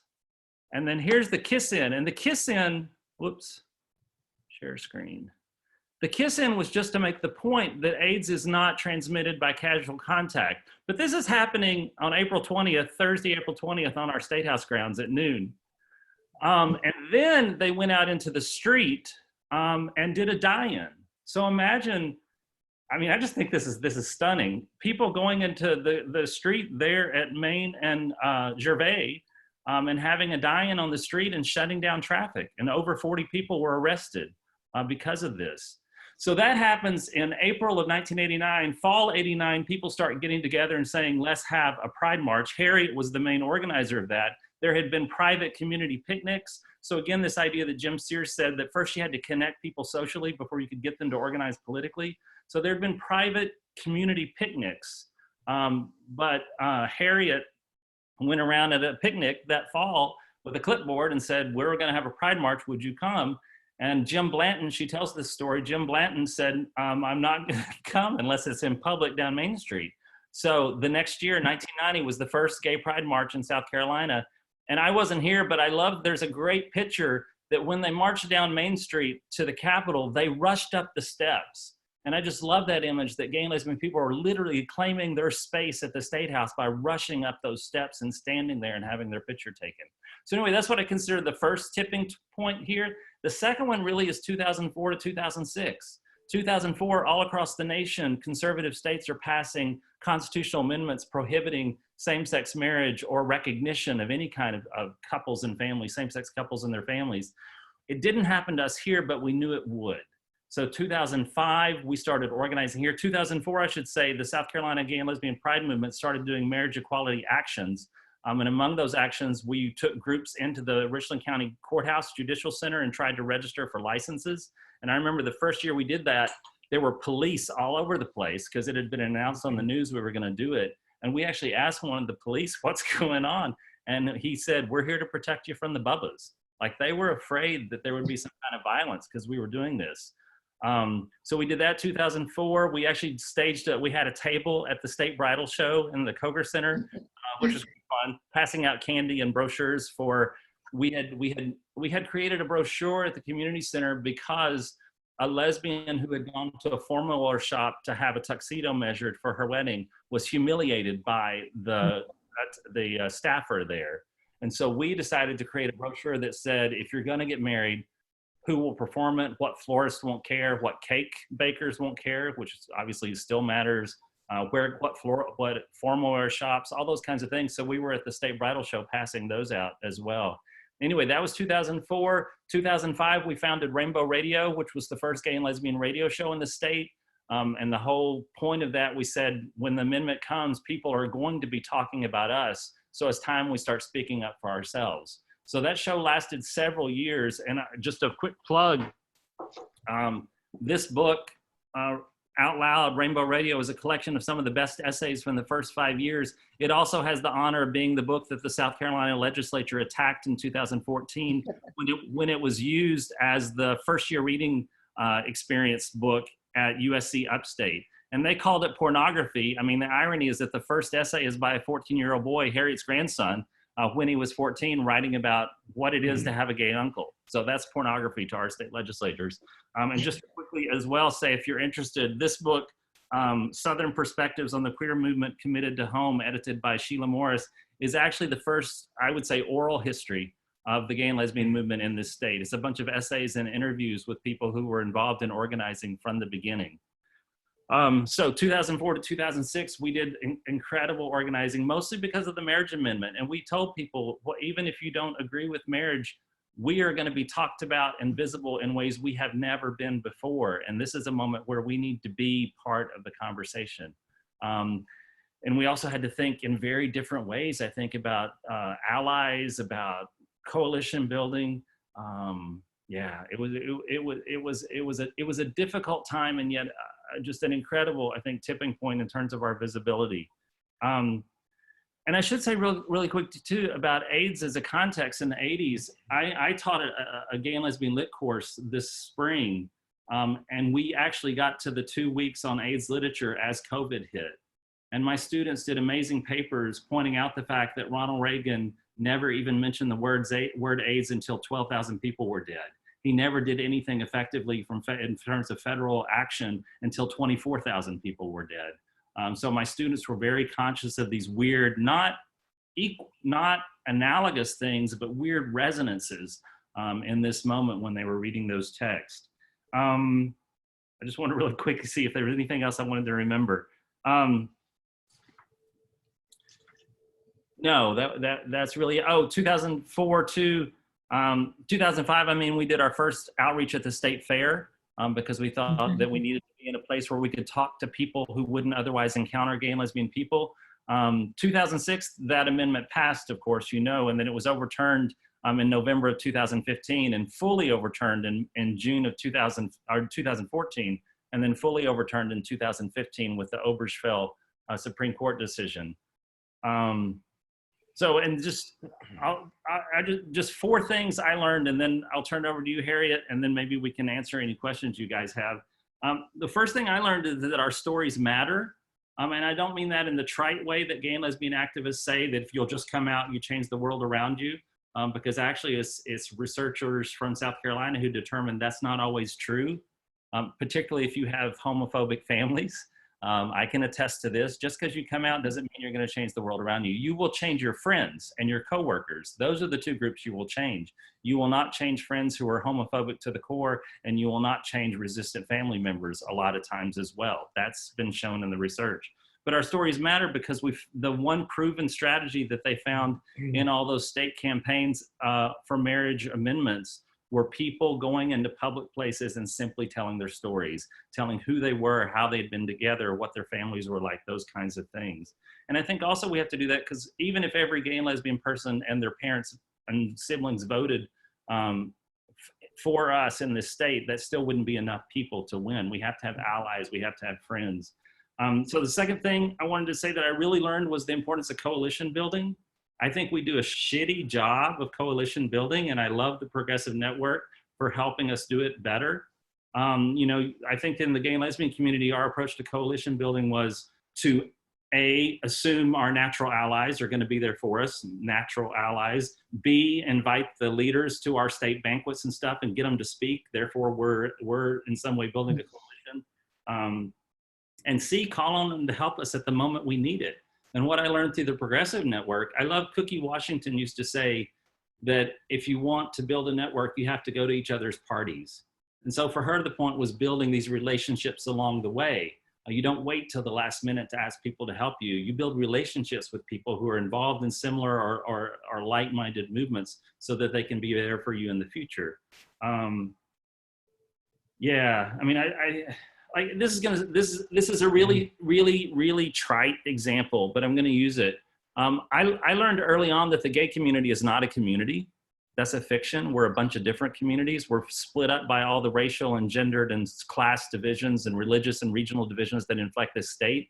So in 2000, when GLPM wanted to march in the MLK Day March against the Confederate flag, we had a major donor from Florence, white guy, tell us he would withhold his money from the Gay and Lesbian Community Center if we did that. And so we did not march as an organization. We marched as individuals. And for me, that just made glaringly clear how racism was a problem in the gay community, the white gay community. So I don't think there's such a thing as a gay community. I think we have to remember that there are lots of different communities, and we have to work to build coalitions not only outside the community, but within the community itself. But in, I want to say it was 2000, Brett, you can correct me if I'm wrong, but the Charleston longshoremen's strike, there was a march in June of that year, and it was very hot, and Bert, who's a doer, said we should have a water station for them. So a bunch of gay people got a bunch of cold water bottles and coolers, and there at the march, we provided cold water to the labor union marchers. Simple thing, it was just us being there for them. When it came time for the 2006 marriage amendment, I remember when I went to speak to the AFL-CIO, they couldn't care less that I was a college professor or the head of South Carolina Equality. What mattered was that Donna DeWitt reminded them before she introduced me that we had been there at the Charleston Longshoremen's March, handing out water bottles to all of them. I mean, so for them, us standing up there was about building relationships with other movements. It wasn't about who's naturally your ally. So anyway, 1 stories, 2 coalition building, 3 long-term thinking. In 2005, I went to a summit in Washington, D.C. about the marriage amendments that were going on all over the nation in 2004. And so they put us, I was the representative from South Carolina, and they put us in connection with someone from another state. And what we learned was that there were really 3 models of what happened. One model was Georgia, and Georgia was the worst model. What happened in Georgia was there were a lot of different organizations. They had a lot of turf issues among each other. They started late. They didn't work effectively together, and they lost abysmally. And there was nothing left over at the end. Virginia was the second model. Virginia did amazing grassroots coalition building and organizing before the amendment campaign, but when they lost resoundingly, that all went away. Utah was the model they kept telling us to look at. Utah thought long-term. Utah knew we are going to lose this, so what can we win? So Utah built amazing grassroots organizing, amazing coalitions, organized the community in a very visible, strong way. And all of those things lasted after they lost the battle for the amendment. And I guess for me, that was just such an eye-opener to think that you always in progressive organizing have to think long-term, because you're gonna lose battles all along the way, but you have to think about what can you gain, what can you win, what can you build in that moment. And then finally, the thing I learned too was the importance of community. I love Harriet and people like Harriet that I worked with. I love Brett and Becky. I loved the Progressive Network. When I was president of GLPM in 2005, I instituted a kind of hokey thing, but I called it a culture of gratitude. And that was just that at every meeting, we thanked someone for something they did, to make the point that none of us are paid to do this. We're all volunteers. And to make the point that we should be grateful. And not just grateful to the people around us and supporting the people around us, but grateful to the ones who came before us. So knowing our history was part of that gratitude too, because we couldn't be where we are if it hadn't been for the people who came before us, which is one of the reasons I love what this school is doing in terms of the history. I mean, when I worked with Asha Leong, who had been part of the Georgia campaign, she talked about the importance of coalition building across class and race in particular in Georgia, but she also talked about the ways we eat each other up. And I remember the most viperous emails I got when I was president of South Carolina Equality weren't from people who were against gay people getting married. It was from people within the community who wanted to tell us what we were doing wrong. And often in really, really mean ways. I mean, I guess when I say value community, I also want us to just be conscious of being nice. That may seem simple, but I think we can often be really mean to one another. I grew up in the Church of Christ, where we would split congregations over whether or not there could be a water fountain in the church. So I know what it's like to be part of a community that's so invested in doctrinal differences that we will split with each other over them. And I teach Irish literature, and the joke in Irish organizing is that do you know what will be the first item on the agenda at the second meeting of any Irish organization? The split.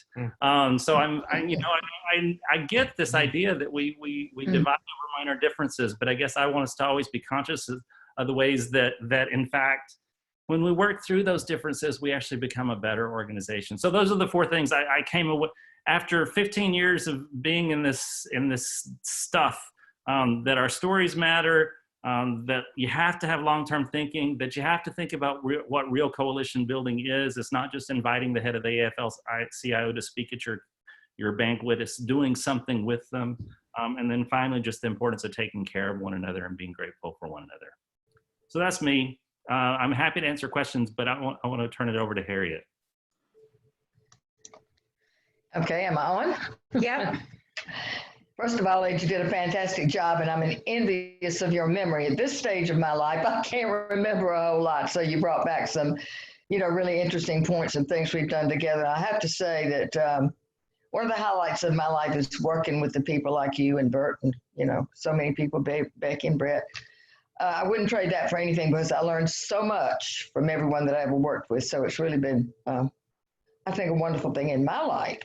So this is my daughter, Jennifer Tague here, who's been involved in the LGBT rights movement since she was a young teenager all the way. And I have to give her a lot of credit for doing a lot of things that a lot of young people wouldn't have done at the time because she truly believed in civil rights for LGBT people.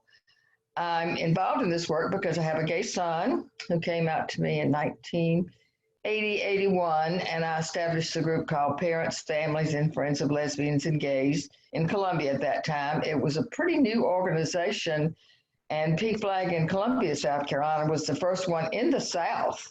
So, and people sometimes say, well, why in the world? And how did you do that in Columbia, South Carolina? I said, I don't know. I just didn't think about, I knew that there were people who were hurting. I knew that it's all about education. It's all about the myths that exist about gay people, and that education was needed, that parents were suffering because they had so many myths about the LGBT community, and that somebody just needed to open up the conversation. So I thought when I started PFLAG, it was just going to be a support group for parents who were trying to accept their LGBT family member, child, or whatever.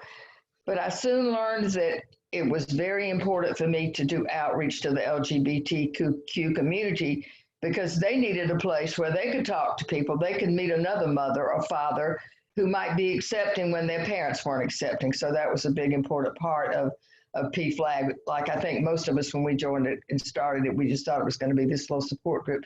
And I think a lot of us thought that was just going to be it. Well, it turned into advocacy, education, support, and so many things. PFLAG just covers the waterfront. And one thing I always said about PFLAG, we're the group when we march that people just absolutely yell their hearts out for us. They're so appreciative of us. And I think it's been a help to have parents and allies speaking out for the LGBT community because it's so important to have allies in this movement. And I think that it's been a big help. Gosh, I've been so involved with so many things. I just have to mention one thing that as we were talking, someone was talking earlier about Palmetto Ace Life Support Services, which I was a part of, and the DHEC, or the law that there was going to be, there was no anonymous testing. In other words, when people went to get tested for HIV/AIDS, they had to report by name.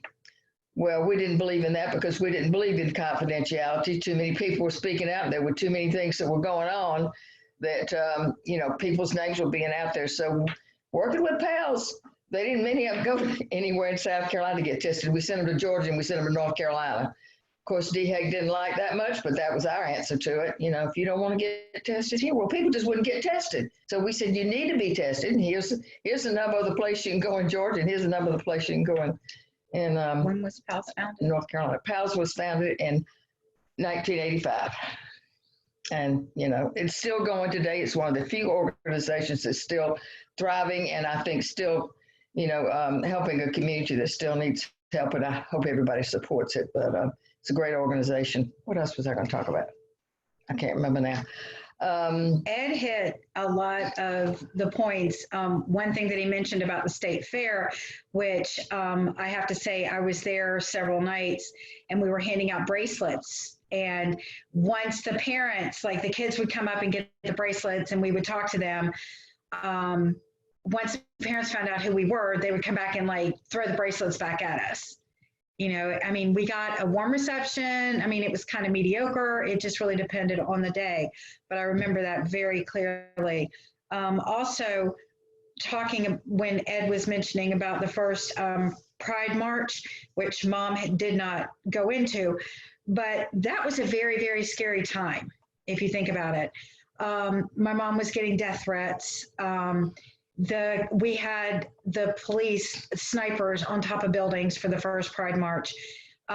We could not wear masks, so we would face paint for people who were afraid to come out and afraid to march. And like Ed said, when we got to the State House grounds, we took over, and I include myself in that we, because even though I'm a straight ally, I consider myself part of the community because I've been involved for so long, but we took over that State House. It was ours to take back, and we were not going to back down. So that was a day I will never forget. And it was just heart-wrenching. I remember my mom holding my brother's hand, crying. I remember my mom saying, now remember, if you hear gunshots, hit the ground, cover your head. You know, it was a really scary time for the first Pride March. You want to say something? Yeah, I was just going to say, there's so much to tell in so little time. But I did want to mention one thing right now. I'm kind of at 83 years old, can't do as much as I used to. But the one thing that I feel like we need to focus on at this particular time, and it's going to kind of be my swan song, I'm working more with the transgender community because I feel like they are the ones now that, are really facing a hard battle. And this coronavirus has just added more troubles to their woes anyway, as far as jobs go. And until we elect some decent human beings, some Democrats, I'm afraid that the transgender community is not going to come out of this. I think that it's just going to keep going down. So that's one of the most important things is just reach out to transgender people, see if you can help them find a job or do whatever, because I think they're really suffering now. Of course, they have been, Marginalized. So marginalized for so many years. And when I first got out of law school, one of the first cases I had was to get a marker and a gender change, name change and a gender marker change on a birth certificate. And I didn't have any idea what I was doing, but I was DHEC. They didn't have any idea what I was doing either. We kind of pieced it together. They kind of told me, well, take a form that you would do for a normal name change and just add the gender marker change in there. And so the judge didn't know much about it, but I think we worked through that and we got it done. And after that, I did a fair number of them, but I enjoyed my working with the transgender community. And that was way back in the 80s when I did that. So that was really before, many transgender people were out. And I learned so much about the transgender community at that time and read a book called Second Serve that taught me a lot more. That we really need to learn about transgender people. We need to know about what they face and we need to be more helpful to them. And that's what my cause is at this point. And I would just like to invite all of the Modjeska students, please come to the center after we are able to open up. I welcome you to the Harriet Hancock Center. It is a great place. I say, it's a home. It's a home for people who are not necessarily welcomed in their own homes. They're always welcomed at the center. So it's located at 1108 Woodrow Street. It's a little tiny house. We've outgrown it, but we're going to stay there. And we have a first Sunday potluck the first Sunday of every month. But with this coronavirus, we're not sure when we can continue those. But we did have a virtual potluck on this Sunday, which was very interesting. But please come out to the center. I think that's about it. Unless anybody wants to ask any questions, I'll be happy to answer. Did I miss anything? I think you pretty much covered everything very well. And Bert did so. Harriet, we'll take questions here in a minute. I want to show people that wanted to hear more of your long story. They can find it right there on our website when they click on the book that Becky wrote about Harriet Hancock, the mother of pride. And I thank you. And Jennifer is a Modjeska School graduate. Yes, I am. Yeah, and Ed and Bert are my dearest friends that I hope invite me back to dinner sometime. That we now want to open the floor to questions for Ed and Bert and Harriet and Jennifer. Can I just ask Harriet to talk about her connection, since this is the Modjeska Simkins School? What's her connection to Modjeska? Oh, gosh. It's in the book. Modjeska Simkins, I'll just tell this little story. My sister and I was living in Jersey and she's in Columbia, but anyway, she called me one day and she says, I just heard this wonderful woman speak. Her name is Modjeska Simkins, and she said she was just wonderful. I wish you could meet her. And maybe when you come back sometimes, I could introduce you because you're very impressed. And we got to talk. You said, well, our, grandmother's name was Monteith, and she married. And so we just wondered if there was any connection there that might we be related. So we finally found out. It was actually when you were doing my book that we kind of researched it. And my grandfather and Modjeska Simkins were first cousins, half first cousins. So we share the same great-grandfather. It's my great-grandfather, it would be her grandfather. So I was so happy to find out that we were related because I respect her so much and love the work that she did. And I kept thinking, if this is, I love that the same blood flows through our veins because maybe this has given us something to, for our activism in common. And so, yeah, I'm really proud to be related to her. I really am.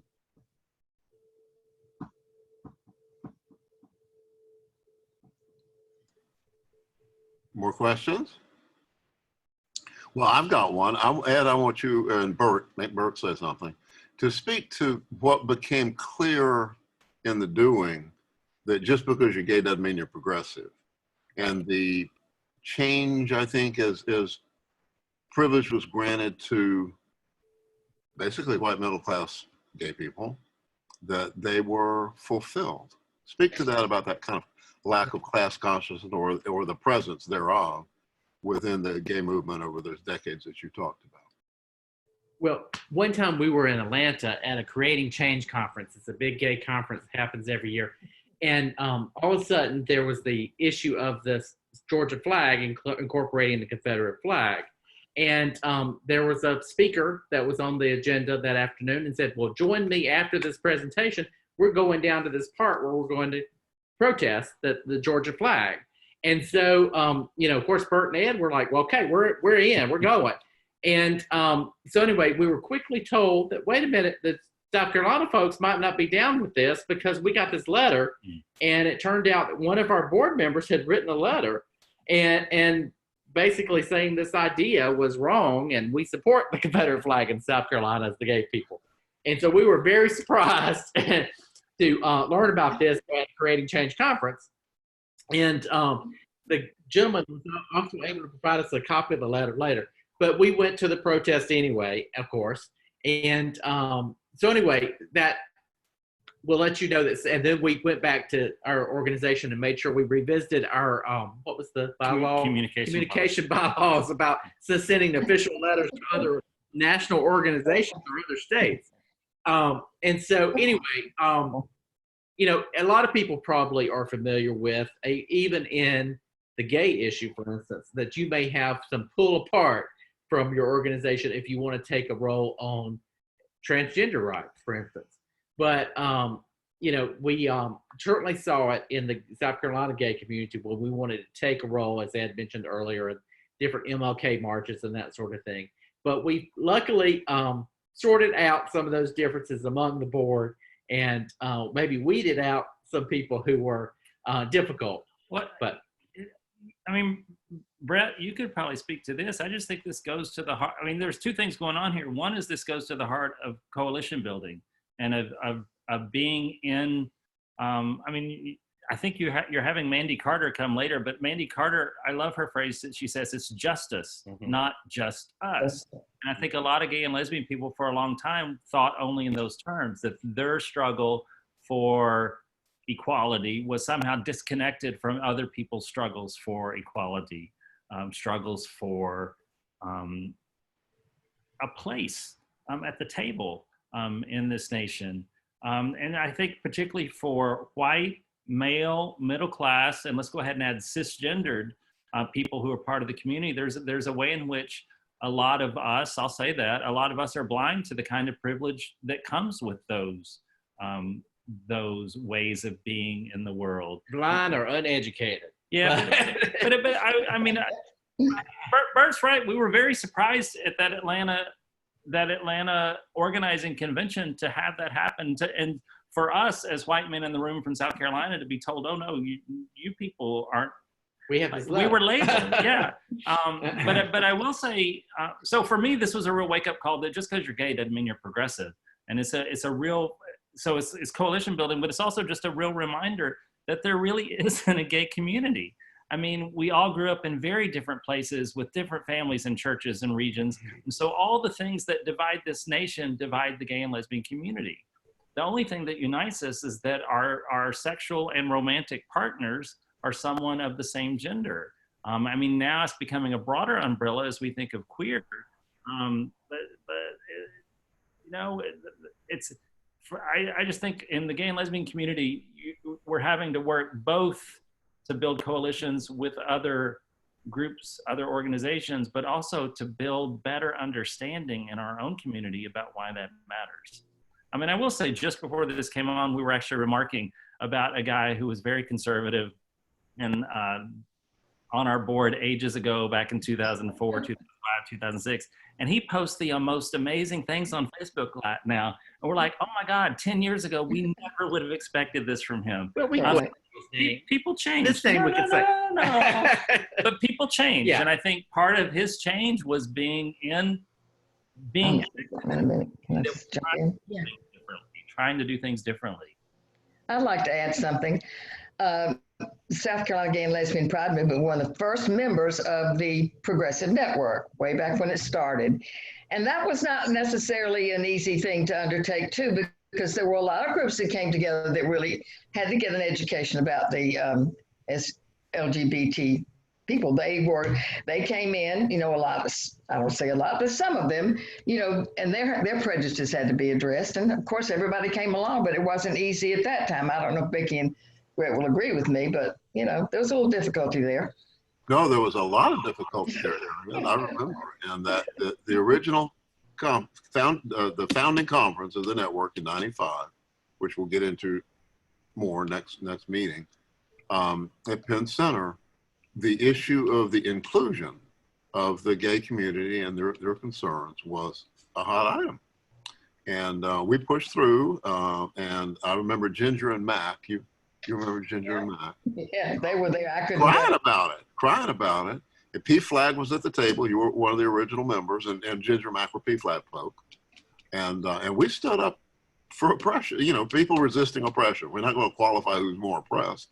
And so I'm proud to know all of you and really to appreciate it. And we're going to, if there are any more questions, do I hear more questions out there? I don't. I have a question. Oh, go for it, Dr. Owen. I'm very naive, and I'm wondering what queer is. You know, I know LGBT, but exactly what is queer? Because I honestly don't know. Ed, do you want to take that one? Yeah. Sure, you can correct me if I'm wrong. I mean, so when I learn a lot about these things from my students, and so queer has come to be a kind of umbrella term for anyone who identifies as sexually or gender variant. Like lots of my students now don't want to be identified within binary gender. They insist their pronoun is they, their.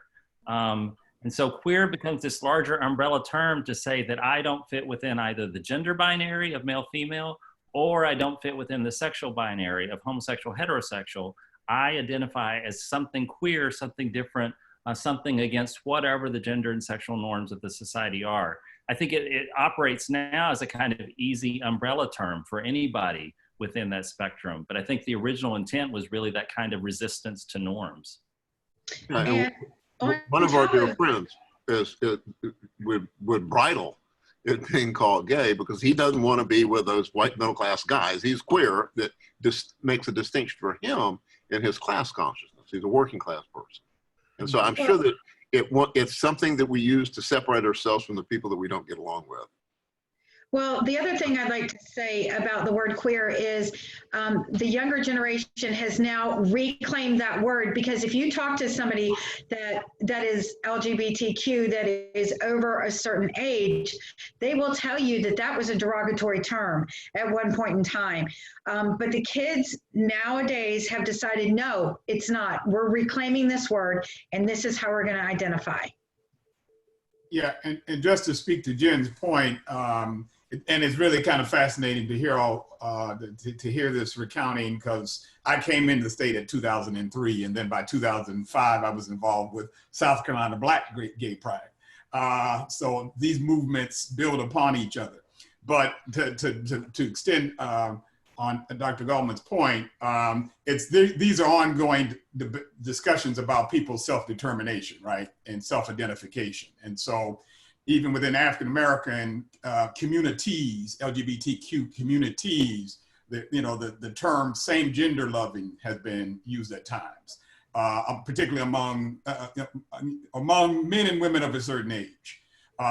And you will sort of hear pushback from older folk, less so from younger folk and younger college folks around the term queer, because to Jen's point, it's seen as, I can remember when queer was used as a derogatory term against me by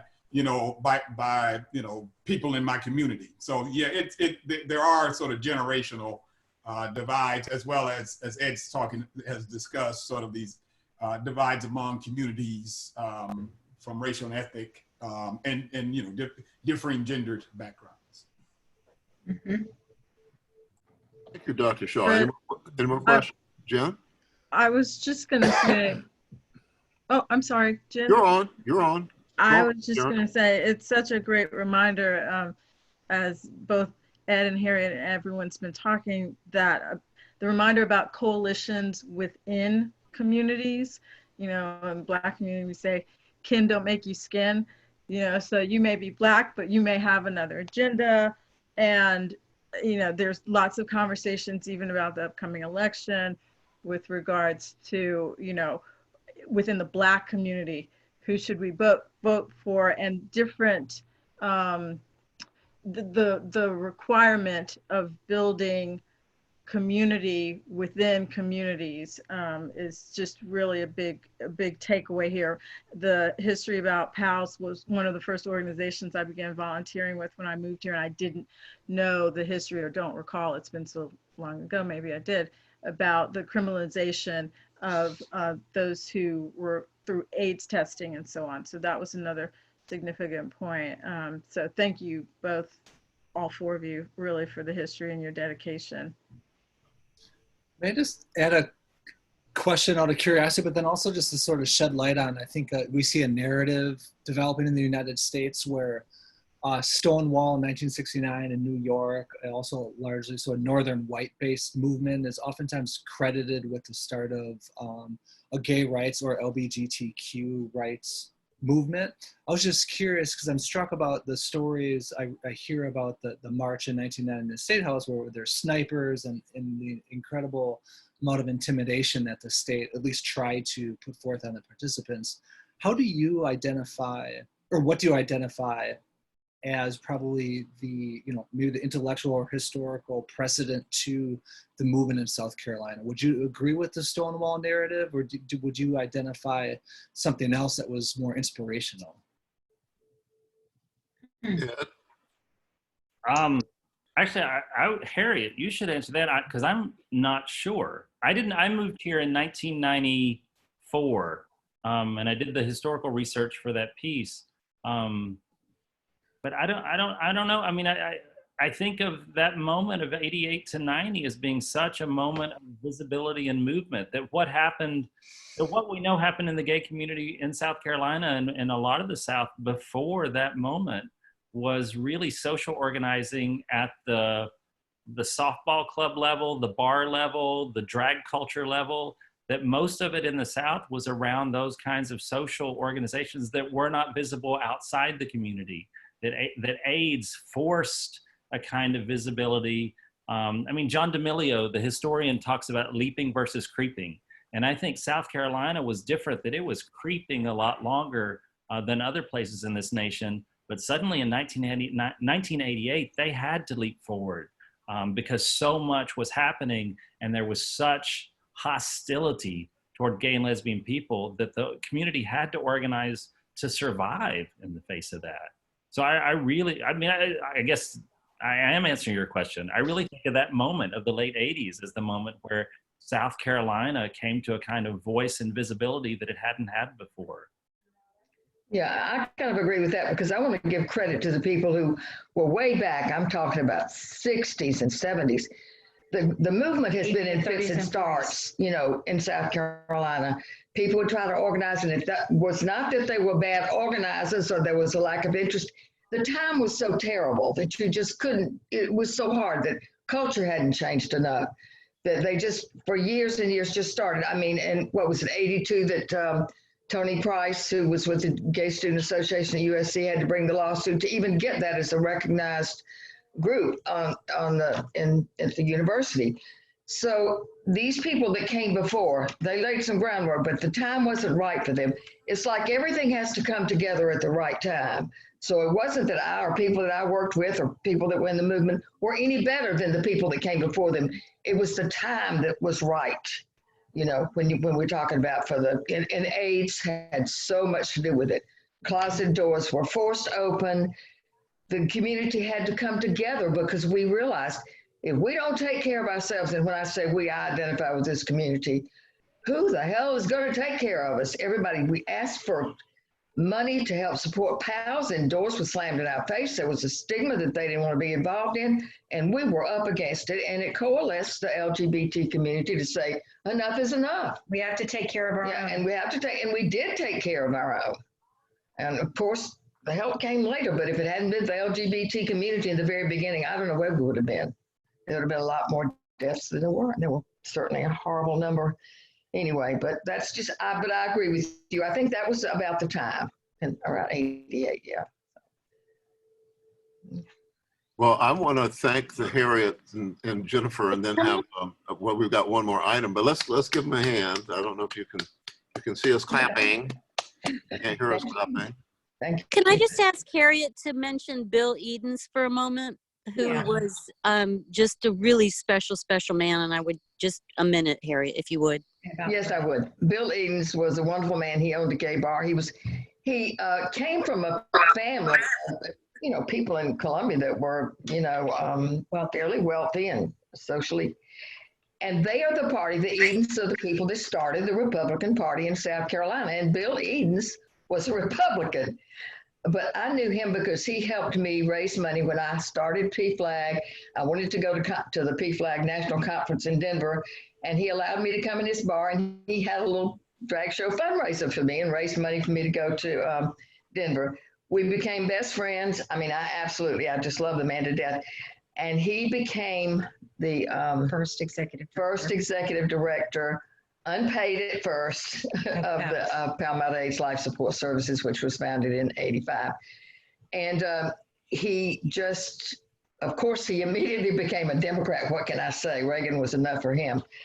But he made friends with, John Corson was friends with the Edens family, so Bill knew him. And John Corson did so much for PALS. I can't say enough about the man, but he and Bill worked together. And I can remember that John Corson, and they were right in the middle of this AIDS epidemic with people at the State House, you know, actually going and saying, you know, the things that they wanted to do, you know, quarantine, do all these crazy things. And I mean, it was horrible that he was the one that had, you know, came to us, John Corson did, and say, y'all got to help us because people don't know anything about this disease, and we're going to depend on you all in this PALS to help us educate people. And, you know, we really did. So he was a big help. But Bill Edens was, I don't know what to say. He was funny. He was outrageous. He'd say that we had to, among other things, he was outrageous. He was outrageous. But he had a heart of gold, and he was so smart. And he adopted Brett. Yeah, and he actually helped care for a young boy who had AIDS, who'd been deserted by his family. We all took help and take care of him. But I mean, that took a village. Yeah, that did take a village. But yeah, and he did get the Order of the Palmetto presented to him, which I was so proud of. I never thought that would happen.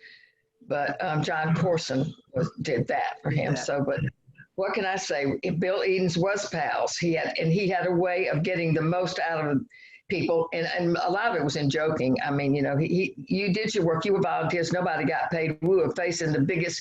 Everywhere we turned, there was a big roadblock in front of us, and we just would have to try to work around it. And you know, finally, people came around and we started getting some donations and we started getting some support, but that was a long time in coming when we were, you know, just couldn't pay our rent or couldn't do anything. So Bill Edens carried it through. And of course, he passed away of AIDS. I'm trying to think, it was in the early 90s. He was fabulous. Yeah. Bill introduced me to, this is Marjorie, Bill introduced me to PALS. And coerced me into ultimately becoming, you know, head of the board for a long time, until really the whole community of AIDS and its issues, which I found interesting. And of course, he never let up. There was always No. something else that I had to do. Marjorie which Hammock, I think you might have introduced me to PALS. I did. So these things go on. Todd, our anniversary is coming up with PALS, 35 years in Yes, October. It is. It is. So we're trying to figure out how exactly to do this observance, but we shall do it. Because the 35th anniversary of this legacy with this organization with this rich legacy of activism and service is coming up in October. So we're going to figure this out. Good. Mama Harriet, you'll be hearing from us. But. Thank you. I just have to say, I think that PALS was one of the greatest grassroots organizations, most successful that I've ever seen. I just think it was a huge success with what we had to work with and the things we were having to face. I'm still amazed that we were able to do it, but it took a lot of dedication of a lot of wonderful people who gave up a lot to do it. But we had to do it. We had to do it. Well, Harriet, Jennifer, Bert, and Ed, thank you so much. You are not only an inspiration to me and everyone else, but you're also evidence that the Progressive Network goes to other people's parties. And yes, it does. And that one of the things that we have to teach is that you don't have to quit your job to become an activist. We need revolutionary school teachers and bakers and et cetera. And so we have to have the opportunity for people to plug in and feel a part of a community that has those shared values. The revolution of values that Dr. King talked about in 1967. They got him iced.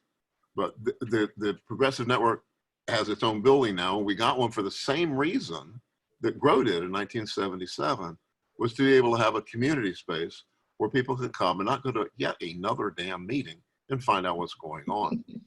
And so I want to wrap it up tonight by pointing out that the last piece of this agenda this evening, we're up to 1995. The Christian Coalition had taken over the state. Joe Neal and Gilda Cobb-Hunter, Donna DeWitt was incoming president, I think, in 1994, 5. Yes. And we've been meeting at Grow. We've been meeting at Grow for 20 years, doing the same work, had a newspaper all that time, trying to build a statewide progressive movement. And we saw an opportunity in this rather restrictive resurgence of right-wing stupidity to go ahead and reach out and create a statewide progressive network. And I wrote a grant and sent it to a foundation that supported environmental work that we had done. And so we can't win an environmental fight in South Carolina without more allies. It has to be broader.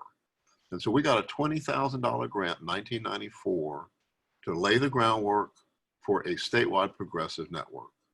And that meeting was in April 1996 at Penn Center, historic Penn Center.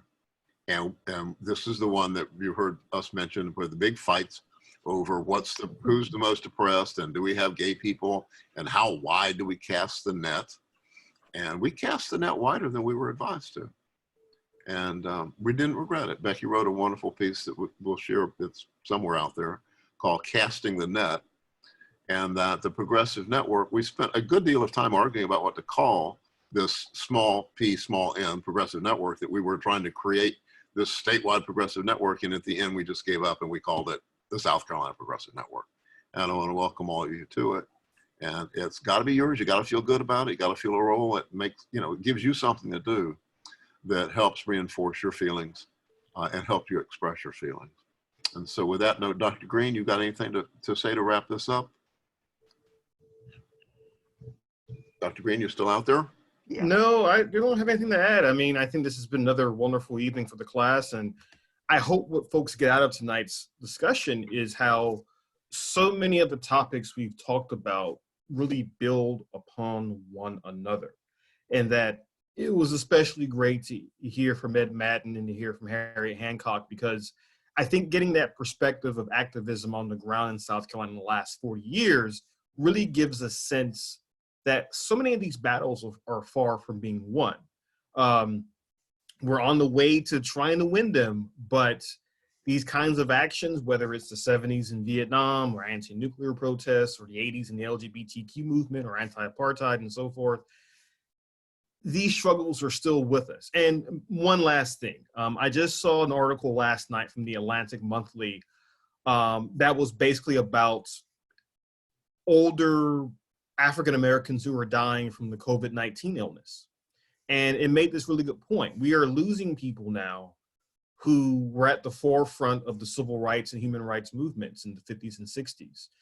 They're dying because of this illness, they're dying because of old age. The stories you're hearing in this class are stories that we must all do our best to preserve. So let's make sure we do so. And that's all I have to say for tonight. Well, thank you, Robert. I think that our cup runneth over and we're going to close the meeting. And our next meeting is May 18th, which means that we have 2 weeks between the next 3 meetings. And that gives us time to have what we've been wanting to have, which is a Monday session at the same time, to talk about the things we didn't get time to talk about, to let you talk, the students talk, rather than the talking head bloviators that are running the show here. And so I'll send out something and I'll take in some comments from you, what you want to focus on.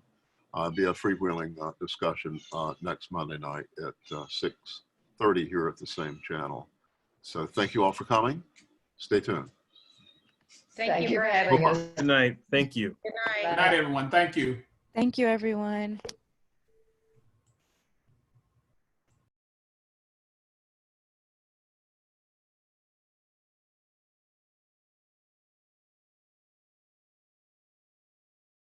My phone ran out.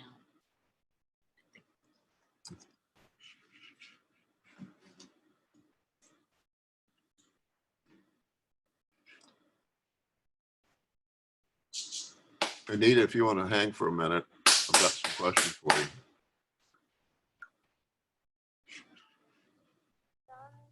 Oops. I'm here.